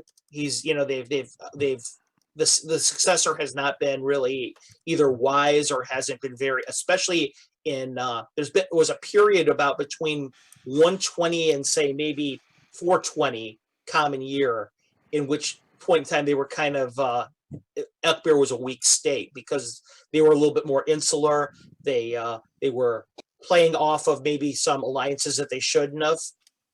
But yeah, their main thing is that they are the sole heart of the true faith and the bastion of goodness within the Baklunish states. Isn't the Caliph the religious institutions in Ekbir, don't they have a lot of control over the civil government there? They have complete control. Actually, it is a theocracy in all ways but name, from my research on it. Yeah, that's my picture too. And Ket is kind of partially a theocracy, and there's like a lot of tension between the priesthood and the civil government, so to speak. So and the civil government seems to be, in at least the later stage, seems to be the more kind of interested in trade and decent relations, and the priesthoods are the fanatics that just wants to go out and conquer and spread the faith, so to speak. So it's kind of, Amy, if you don't mind me being a little bit long-winded for a moment, I am going to read you what I have on the Caliph of Al Akbar. Oh, please. It is as has been discussed above, the Caliph of Al Akbar is the nominal leader of the Caliphate of Ekbir. In many respects, this makes his responsibilities no different than the king, sultan, or emperor of other foreign lands. His is the highest authority within his nation's borders, and it is by his executive decision that the very way of life in his realm is guided. There is, however, another aspect to be considered when discussing the caliph that sets him apart from these other supreme authorities. The caliph represents a spiritual successor to Al-Akbar himself. As such, not only does the temporal leadership of all Akbaris fall to him, but indeed ostensibly the religious authority of all Bakluni, regardless of the land in which they dwell. Of course, the degree to which these folk offer their obeisance to the caliph differs wildly depending on many factors. In Tuzmit, for example, there's a great divide between those who recognize the Caliph of Akbar as a valid authority and those who instead follow the dictates of the exiled Grand Mufti. Meanwhile, in Zif, the overwhelming majority bow to none but that land's sultan. So while clearly there is a vast difference of opinion as to the stock one puts in the Caliph's authority, he remains a vitally important figure in Baklunish culture, especially within Akbar's borders. I've got about 10 more paragraphs of that I'm not going to read. It's great information. Yep. Because I was thinking about this a little earlier this evening when I was thinking about the faith of Al-Akbar, because you have the true faith, and then what is it, the exalted faith? Yep, that's correct. Okay. And so the differences between those two remind me a lot of the differences between Sunni and Shia Islam. In the case of Al-Akbar, it's whose fault was it that the cup and talisman was lost? It seems to be the big argument. Is that yeah, that's the big that is the big argument. I'm sorry. Whereas, in real world, the difference between Shia and Sunni Islam has to do with who is the spiritual successor to Muhammad. Yeah. So. And by the way, if anybody wants any of this garbage that I wrote, please feel free to ask. Oh, dude. I have a modern Baklunish lexicon of Akbari dialect in here, where I actually have their language played out a little bit. I've got, Mike, by the way, I blame you completely for this, and I blame you completely for the fact that this was never released. Damn you, and thank you at the same time.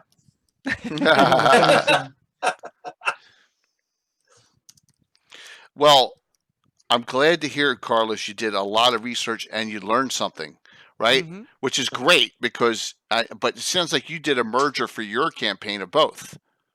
I kind of did a little bit. A lot of this is because Mike was asking questions about it.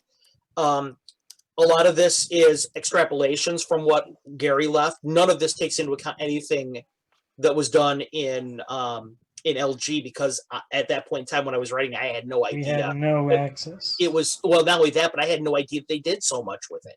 I mean, I thought to myself, okay, this is going to be all in French. I have, I guess I'm on my own. Little did I know it was all translated too. So Malden's got a good one here. My own theory of the talisman is that it is a symbol from the top of the staff of the priest that led people to safety during the evoked devastation.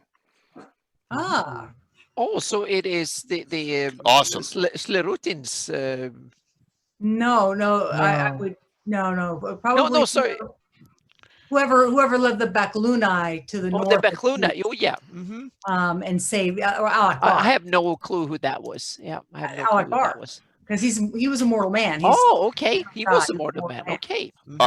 He worshipped somebody, but Carlos might.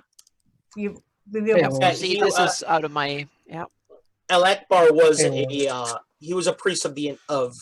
This is one of the reasons why Joe Block. You just hit on one of the reasons why Joe actually expanded the pantheon, because there was no clear person to whom he pledged his obeisance to.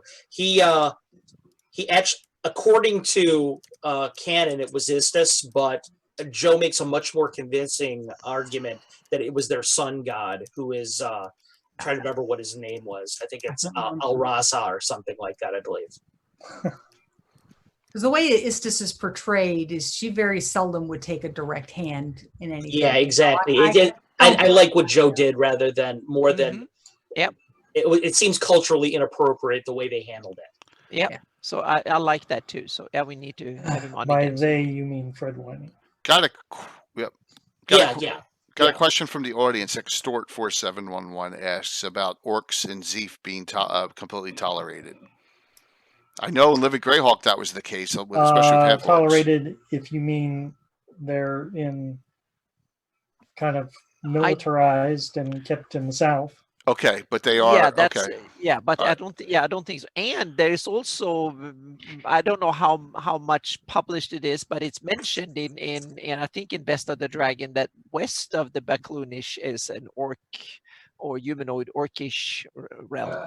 Okay. So that's where the in my campaign, that's where the orcs and a lot of the humanoids really comes from, so to speak. The mercenaries from the So wars. they were and they were introduced east over the years through Sewell and Baklunish and others over the years, so to speak, and then they established themselves so they actually comes from somewhere over there. So yeah. Malden just linked his story on that. Please check that out as well. It's got to be great. I can't wait Yeah, to see he has it, man. some That's really gonna be cool awesome. write-ups on this. Yep. It's got to be great reading. Yep. All right. So general questions. But we're going to run a little late. Everyone okay with that? Just a little bit, but so one thing I want to get into, which we didn't, is real quick, Mike. Talk about all the work you put into like all the warlords throughout all. We really didn't talk about that, and we got to give you credit. I mean, it's amazing, right? You developed them all. Yeah. Well, okay. So I've done over 20 articles on all. I think it was my count. Okay. A lot of them are just like building upon my own work, though. So one of the things I did on Cannon Fire was an article where I create all these warlords in slave running bands and other kind of bandits and things. And I populated because I felt that it needed to be dangerous. It's a trade. A lot of caravans go through there. So one of the more popular adventure hooks is being caravan guards. So I was like, oh, you need some villains, some random stuff to attack you. And so the war bands are like these groups that are either aligned with cons or there's independent, just to add more chaos to the era. Okay. I'm going to ask a question. Would a re-release of all that data, like for the Earth Journal, be worthwhile? Well, most of it's already in Earth Journal 19. Okay, there you go. Great. Yeah, there's a big old gazetteer. I have written more since then, so I don't know what my word counts. Yeah, I don't know what my word counts up to, but I'm sure Chris Elf could do an entire issue on this stuff. Okay. I hope he Look, you got 2 yeses immediately when I said that. So, maybe an update, an all update would be great for that. That would be awesome. Well, while we're on the subject, real quick, I'm going to throw out to Grey Hawkery. My latest article I put out today is how big is all? Can you please link it? Please link it in chat. Because if you open up your guide to the world of Greyhawk, you'll find that Gary Gygax says the country of all is 90,000 square leagues. Oh my God, that's huge. Yeah, it's the size of India. Yeah. It's about right. Yeah, I had to do all this math and stuff, figure it out. All is, Gygax just threw out a number, and so all is much bigger. I had to put it onto 2 maps. It took me 2 entire maps to get it on, so it's large. It's not that large, though. Well, yeah, but it's actually like Romania size. Is it Romania? Okay. It's not that big. But it's still, the Flan East is still a vast area, so to speak. It is, it is large. So but it's not as large as in some numbers say. So anyone in the group want to make a comment on anything we talked about Baklunish or add something to the conversation? Please do. Any other questions from the audience? I know we're running a little late, but that's okay. I'd add that the Baklunish states are still an area of mystery, and I think that makes them ripe for DM and player fodder for adventuring and for people who want to add canon or want to contribute to what we already have. It's perfect. I mean, you guys, everybody, I want to know more about it myself. So, I look forward to seeing what the community does with it in coming days. Yeah, I'm surprised it's only a Romania size all. By the way, someone just put a comment in. I thought it would be a little larger. But go ahead, Amy. You were gonna say something? Yeah. So, like a final thought about the Baklunish states. One of the things that I got out of my reading about Ket, a lot of the living Greyhawk adventures for the Ket region are still not publicly available, but some of them are. And there was kind of like I guess a divide in the triad. The people who were running it at first had a very strict and harsh approach, and I guess it didn't play well with fans, and so then some new folks came in and made it a little softer. But I think one of the most interesting things that came out of the Living Greyhawk Ket adventures was this one little snippet of information about Rary's Tower. Rary's Tower in La Pala. So right after the treason at the sign of the Greyhawk Pack, he takes off for the Bright Desert. Well, he took his whole tower with him. And the people in La Pala, there were people there who revered Rary so much that they actually take care of the ground where his tower was. Oh, that's nice. Wow. That's really nice. And they leave things there for him. And in something that I read about this, a young man who started this was asked, "Why are you doing this?" And he said, "Well, Rary could come home someday. We want him to see that we took care of his property for him while he was gone." I think that says a lot about Rary and just what his status was in Ket when all this happened. Yeah. Great points. Absolutely. Fantastic discussion on.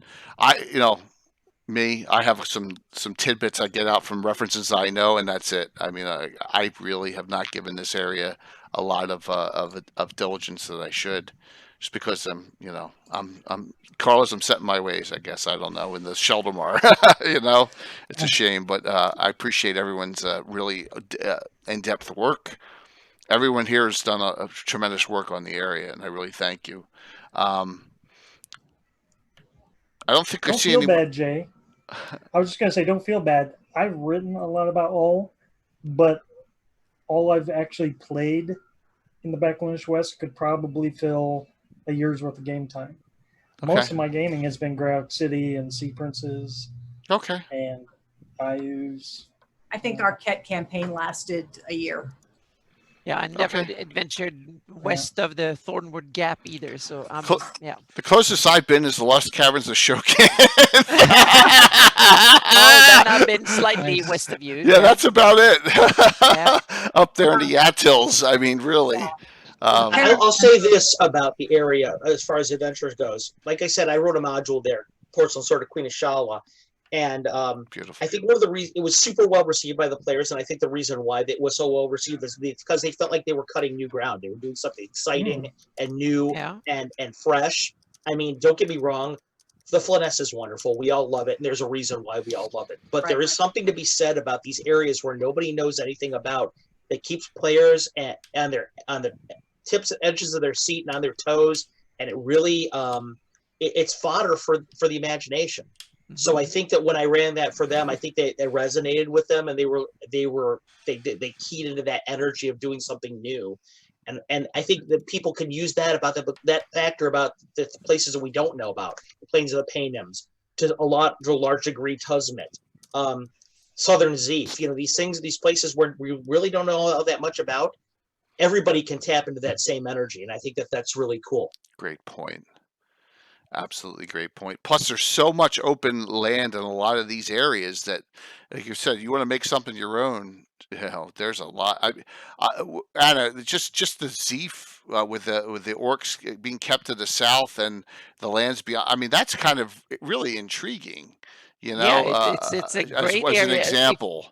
If you want to have a wilderness out adventure, chasing around and doing, and you need space for your adventure, there's plenty. There's hundreds of thousands of square miles of terrain that is not that overly populated or used or anything. So the West has a lot of opportunities. So I want to bring a conjecture point up, Toma Magic, to Mike, because he loves it so much. So, did Rary use the spell estate transference that's in, I believe, in the Tome of Magic for when he moved his tower. If he didn't, then the Was that demons that he summoned did. I'm just curious if that was made after and made that just for might one of be, those reasons. to explain it. Ninth level. I was in the book Rary the Traitor, there's a bunch of like ultraloths and stuff like that are in his castle. They're off demons at that point. Those demons, I think, are the ones who moved the keep. Okay. Good point.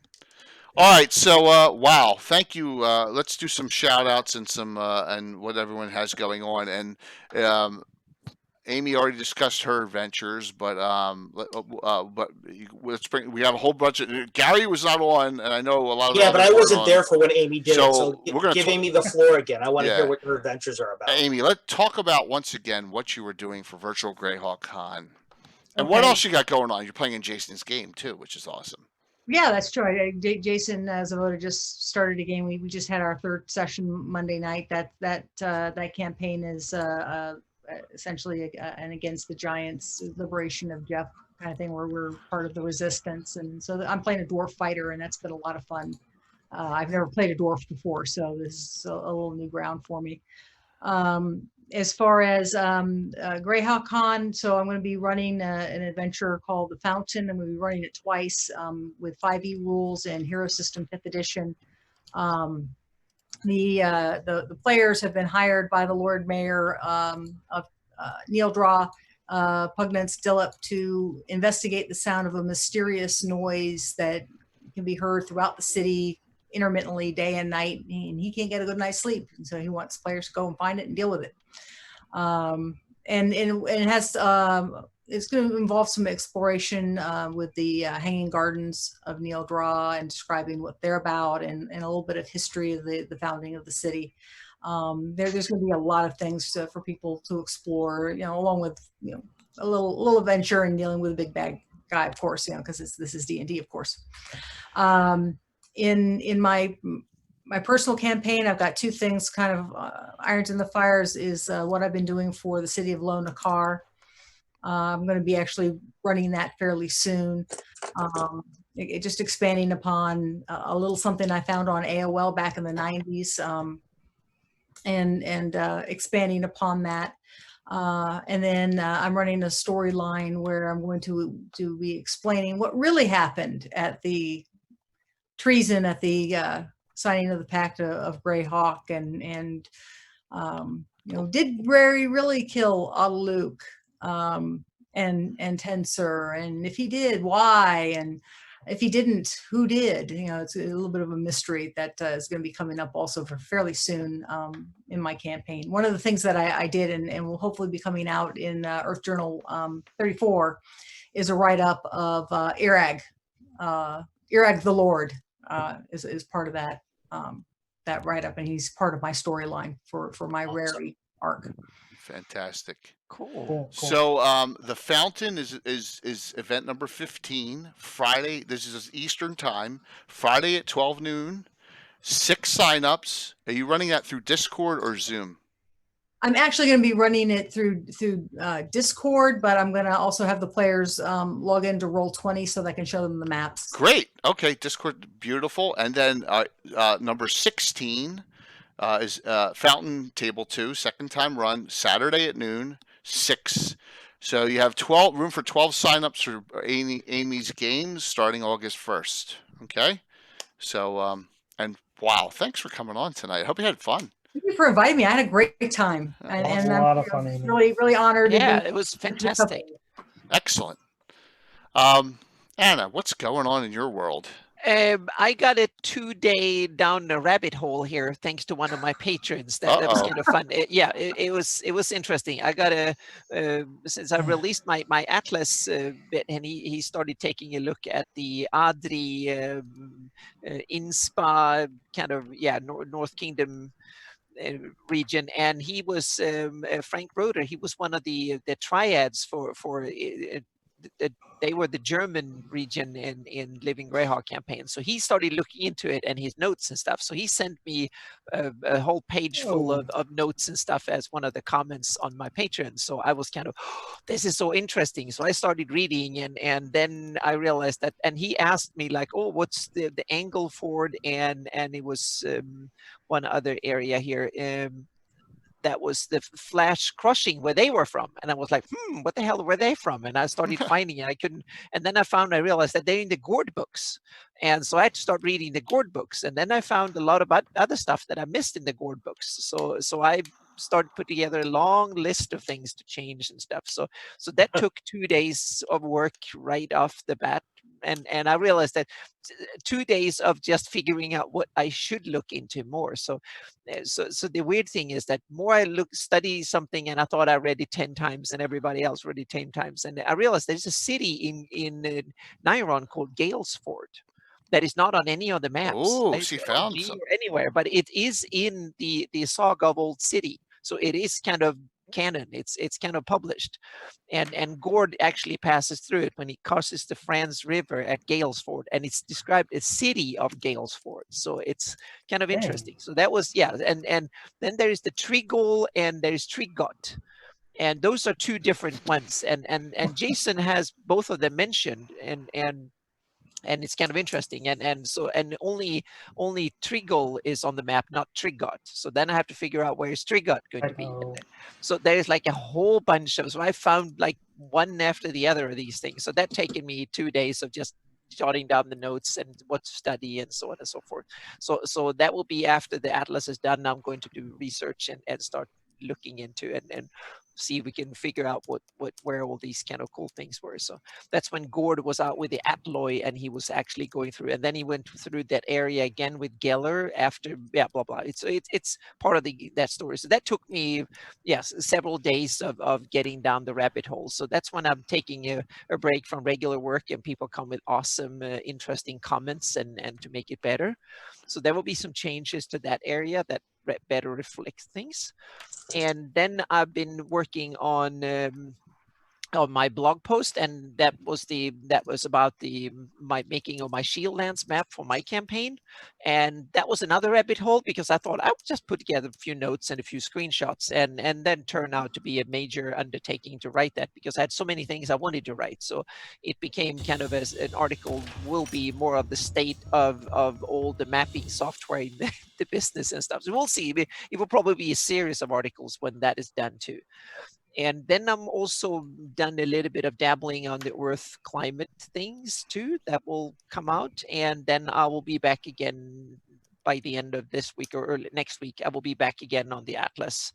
So I've done 29, I think now, or something like that. So that will be 30, another 5 or 6 done next week. So did you see the guy with the book who did the old one, and they had it in an entire book printed out?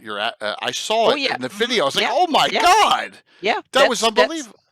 That's what the Atlas is supposed to be. That's why it's PDFs that you can take to your print shop and have them printed and bind it. That's the whole idea with it. Beautiful. So it has the margins and stuff. So you can take all the PDFs and you can print it there. The Atlas, it's 11 by 17. So you can print it either on your home printer, or you can print it at a print shop. And there is a version with bleed, meaning there's a 1/4 inch around it. So if you take it to a proper print shop, they usually print it a bit bigger, and then they cut the paper. And that means that they want to have a little bit of extra print, so there will be no white margin. So there will be print all the way out to the edges. Or if you want to do it on your home printer, there is a version without bleed that just is 11 by 17 period, so to speak. And there will also be a digital version where I've actually taken the two, because each map covers a whole spread, so 2 pages. And then I've simply taken the 2 pages and merged them into one map. So that will be digital for use on iPads and computers and stuff like that. So the Flannies will be divided up into 50 of these maps. Beautiful. Yeah, and there will be index, and there will be an appendix for heraldry. There will be a political map and a bunch of other stuff too. So it's coming. Yep. So Anna has playing in the Ever Mysterious Tim's game with Carlos, which is going to be a blast that morning. And Anna's also an emergency backup. Well, we'll see about that. Maybe we'll change that for the my game, which we'll talk about real quick once again on Saturday night. Yeah, I'm on one other game too. That is unfortunately it's not on your channel, on Nightheart Gaming. That's fine though. That's great. Tomorrow that will be session 0. I'm not 100% sure that will actually be streamed or not, but 7:30 Central tomorrow. Beautiful. We're going to have our first session 0, I guess, making the characters and stuff like that. So that might be streamed. I'm not sure at Nightheart Gaming. So yeah. I will be raiding into it. I always raid into perfect. them every Thursday, so because he's an hour difference.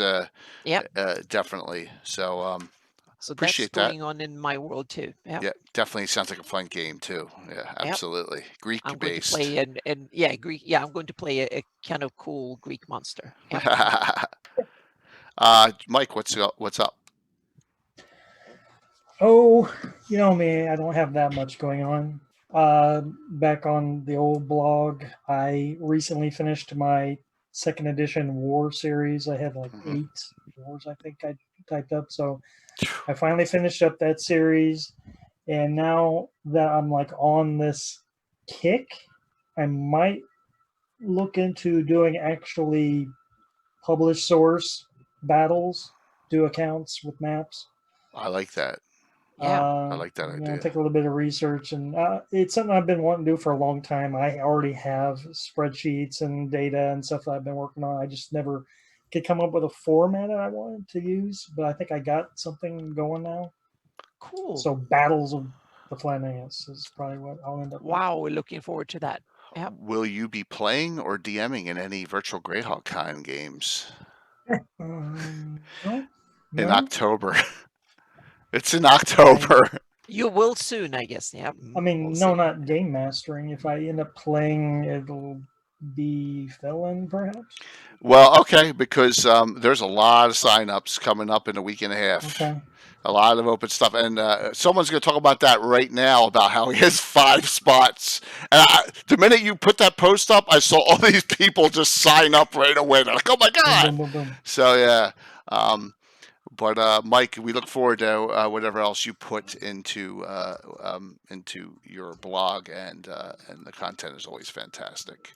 So always appreciate it. Carlos, I have a lot going on. I can imagine. I'm working right now on my September Patreon stuff, which I'm desperately hoping now that Anna does not put any of these cities in her aforementioned her comments right where I'm about ready to put my adventure.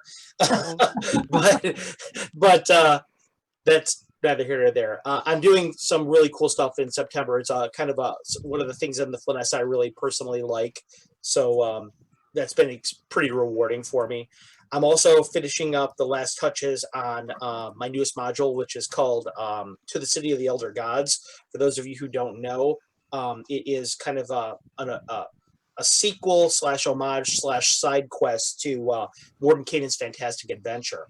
I originally wrote this for Gary Kahn, and I wrote it for Mike Bridges. I wanted him to have something that he really loved to play because I know he doesn't get a chance to play too much. So I thought to myself, you know what, I'll write something pretty much right in line with Mike's interest. And of course, since Gary Kahn was canceled, he never got a chance to play it. So hopefully you'll be able to play in the play test or something like that. Okay. Additionally, I'm running a game for Virtual Greyhawk Con. For those of you who really memorized pretty closely your copies of Deities and Demigods, the adventure is called Reflections from a Smoking Mirror, and that may give away a little bit of the plot.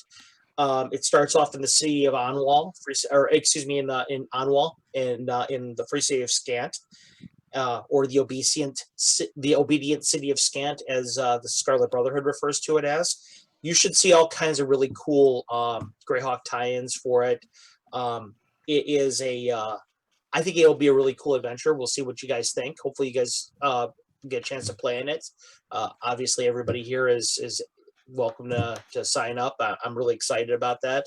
And I'm getting jazzed about Tim's game, in which I'm going to be playing a barbarian cleric. so that I don't play a whole lot of barbarians and I don't play a lot of clerics. So this will be a lot of fun. It's two great tastes that taste great together. So it's like Greyhawk Reese's Cup. So I'm really excited about it. Number 21, Reflections from a Smoky Mirror, Friday, 8 p.m. During Virtual Greyhawk Con. 5 signups. It is set as an RPG. Once it's full and you have your group, I will switch it to a highlighted stream so you can also log in. I mean, you can watch it on Twitch anyway, but we just want everyone to be able to do like seminar signups. That way we know the interest, and also that way you have it on your schedule. Hey, I got to watch this. So we're trying to make it as easy as possible because we're up to 12 Twitch channels. We want everyone to be able to find the content where it is, and that's what I'm trying to do. I'm trying to make it like that. Hey, Bishop, thanks, man.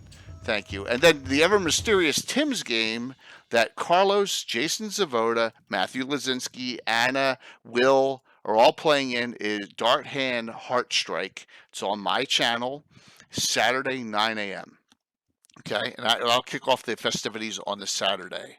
I should mention something else about that game. I was creating my barbarian cleric, and I was giving him his background and everything, and Tim was like, "Well, I'll throw in a special equipment that you get after you create your character." I'm like, "Okay, cool." Well, he gives me my special equipment afterwards. I'm looking at the special equipment, and I'm thinking to myself, "Oh no, this is going to be a really bad adventure. This is going to be really tough."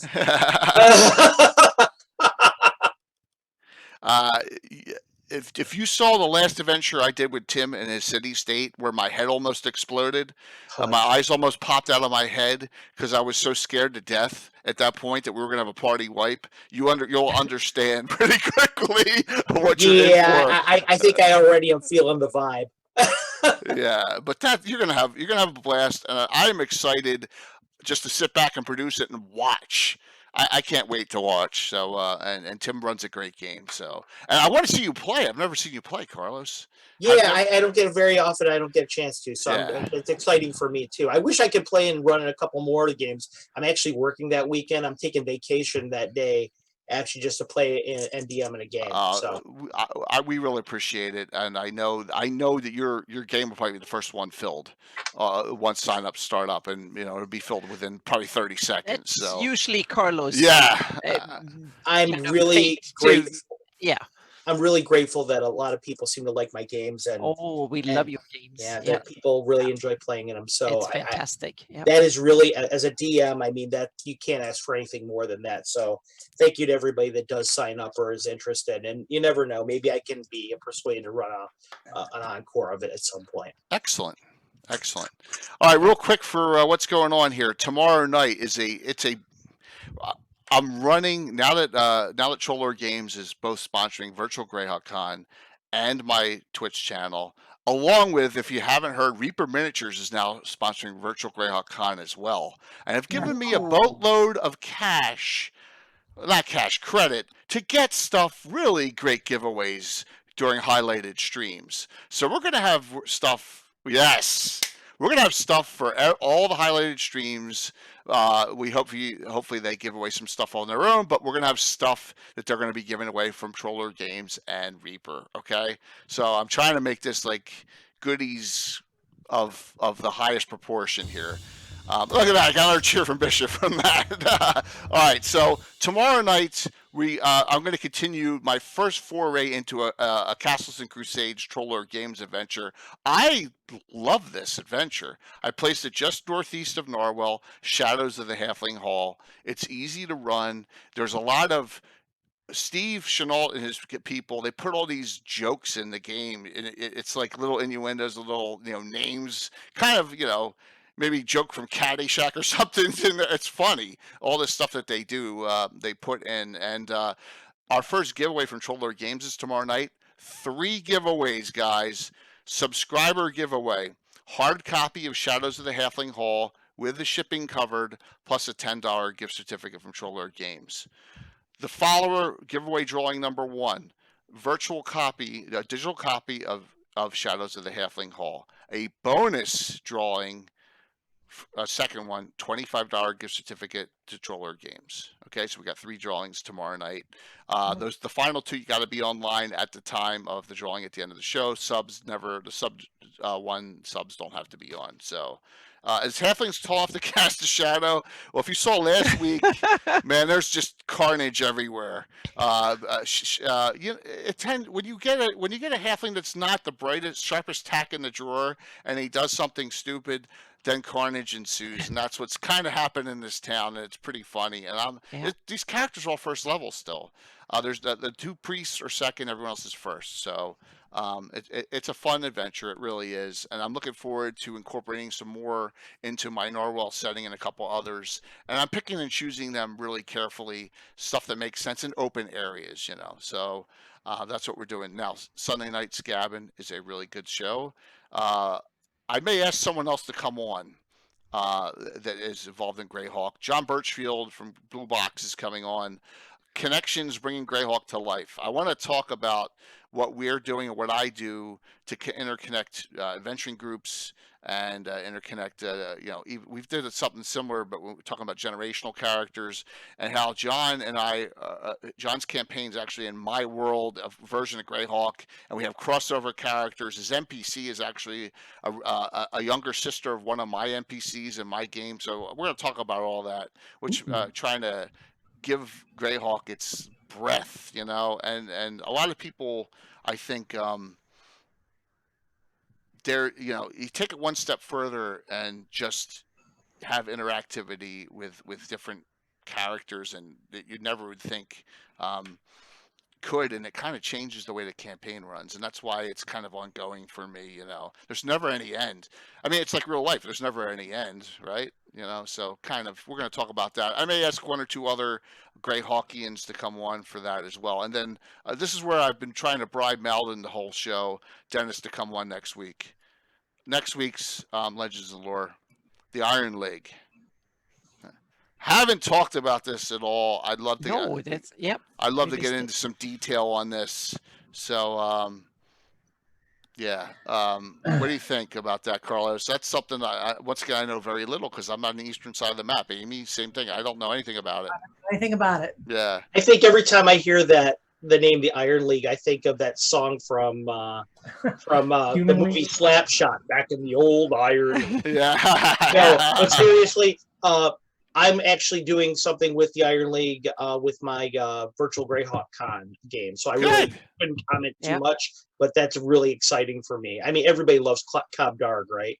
Yeah, and it's an interesting area of the Greyhawk setting with a lot of things happening, and it's a central area. It's kind of connected to a lot of other stuff, and it's also an area full of little kingdoms of all sorts and various intrigue and stuff. I consider the Iron League its own region. Actually, yeah, myself. exactly. Yep. Yeah. So we will not. The week after that, I will be on vacation, a family vacation down the Jersey Shore. We'll be distancing. Don't worry. I'm not going. Just going onto the beach. And then, the last thing I need is for something bad to happen, right? After all, everything else is going on, but I may have a game the Saturday night I come back the 8th, just to do something to not have a completely devoid week. It'll be a one-shotter. I may ask some people to join me for that game. But the week after, we still have this. We have the Living Greyhawk All-Stars game back on for their 3rd sitting. I put It's Always Sunny ... I'm going to throw Casey, if you're on, up against some of your favorite nemesis in this. So a little sidebar. If you know Expeditions to the Ruins of Greyhawk, there's an Iusian army coming underground, about to come up through Castle Greyhawk, and you collapse the main stairwell in it to eliminate it. Now, what I've been having is the last 18 months of game time, these little factions that have survived in basically the Underdark, wherever, have popped up here and there, kind of, and formed, kind of like an ad hoc unit of bad guys out in the Cairn Hills. Well, that's kind of the direction that this one's going to take. So, yes, Casey, Garn can fight some Iusians maybe in this one. All right, so that's what's going to be going on in this adventure coming up, and so give you a little hint about that. We're looking forward to that with this group, and that's a fun group. Let me tell you, I'm trying to add another Living Greyhawk triad to play an NPC or come into it, interact a bit, and have not gotten a yes or no yet back on that. So you may see a guest that night as well. So that's what's going on. Thank you so very much about the support for Virtual Greyhawk Con. The highlighted streams are up. So there are 10 streams up there. 2 more will be added once they put in events. Praetor's Rejects hasn't given me his event yet. There is some crossover, but that's okay. You're on your own channels. It's a community event. We're going to have a lot of fun with this. I just want, my idea is that Greyhawk moving in the right direction. Now that I have Luke Gygax and Eric Mona and Gary Julian playing in the same game, hopefully maybe that'll help. Plus, I have Steve Chenault from the owner of Cholar Games, and Chuck Cumbo, who invited. What can I say about Chuck? Chuck's going to play Fritz, so I can't have it any better because Fritz is one of the most. He played a great Fritz last time, so. And then we're going to add a couple other individuals to that. Where do you go to sign up for the games? Where do you go to sign up for the games? Here we go. First thing you got to do is you have to register on Tabletop Events. It is a $3.12 fee. That's the minimum we could do. Sorry that it's not free, but Tabletop did not give us that option. There's a $2 charge plus $1.12 for their service fee. $3.12. The signups are going to start on August 1st. Okay. Here is the Discord server also that we have set up separately. That Discord server will get you into Zarathon, Balfrin, Dwarf, and the others for assistance if you need help with anything. So, because we're going to have a lot of games that aren't going to be streamed, they're going to be played via Discord or via Zoom, Roll20. People who don't stream, hey, we want DMs. Alan Growe's putting 3 games in this weekend. So that's 3 more old school games you're going to have on there. And you're going to see a couple other things popping up. Phantom hasn't put his games in yet either. So we have a bunch of stuff that's coming from other. I'm hoping 50 is my pipe dream. But if we get in the late high 30s, early 40s for events, I'm happy. And Carlos, like I said, you really raised my spirits that time. You said, "Don't worry about the first time. Do it. It'll be as good as it is, and then just move forward from there." I really appreciated that. That really picked my spirits up. Good advice. Yeah, we. It's something I learned from publishing myself. I mean, the journey is. It's got to start somewhere, man. And sometimes it's not the first step you make isn't going to be the best one, but if you keep getting better, then by the time the third one comes around, no one's ever going to remember that first step. And I think I really appreciate that. I think with Reaper hopping in as a second major sponsor with Cholar Games, now we got a little more cred. We got 2 really great companies. I may reach out to a couple others and see if they want to participate as well. But so far so good. I've had mostly everyone say yes. Oh, and also Andicarus has put in, there's 2 Zeef Adventures Living Greyhawk in there. Casey's got 3 Bandit Kingdoms. It's a tournament style adventure. And we already have, oh my gosh, Rob D, the generator guy. Him and 3 of his friends have already said, we all want to play together one of Casey's and see if we can win that tournament. So we got a lot of great things going on. I'm really excited about it. So thank you. And what a great night. Another great show. Carlos, thanks for hopping on, man. Just no problem. Thanks for having me. You brought some great insight to this discussion, and I really appreciate it. It means a lot. I mean, just wow. Thank you. Mike, thanks for the whole discussion and everything else. I love if someone wants a prototype on how to develop an area, that's it. Yep. That's it. All praise the All Master. Definitely. Amy, thanks for coming on and sharing. Yeah. If you Wonderful. want Amy's magic item, you can reach out to Amy on Discord. You can reach out to me. We'll email it or in Discord. Or if you have Len's email, you can reach out to Leonard and he'll share it. Gary, I'll send it to you as soon as we're all done here in Discord because he came on a little late. So, and Anna, as always, thank you. So, Thank sit you tight for as running it. see you all tomorrow night. 3 giveaways, guys, tomorrow night. Will be a fun one. Boom. Thank you, everyone in chat. It was wonderful. Great Yes, discussion. it's been a lot of fun. I really enjoyed this. Thanks. We'll have you back too. Absolutely. Well, always. Yeah. Oh yeah, I want to see more of Amy. I love hearing your insights. Yeah. I love hearing your insights. One of the cool things about Amy is that she's we're gonna raid Fable 42.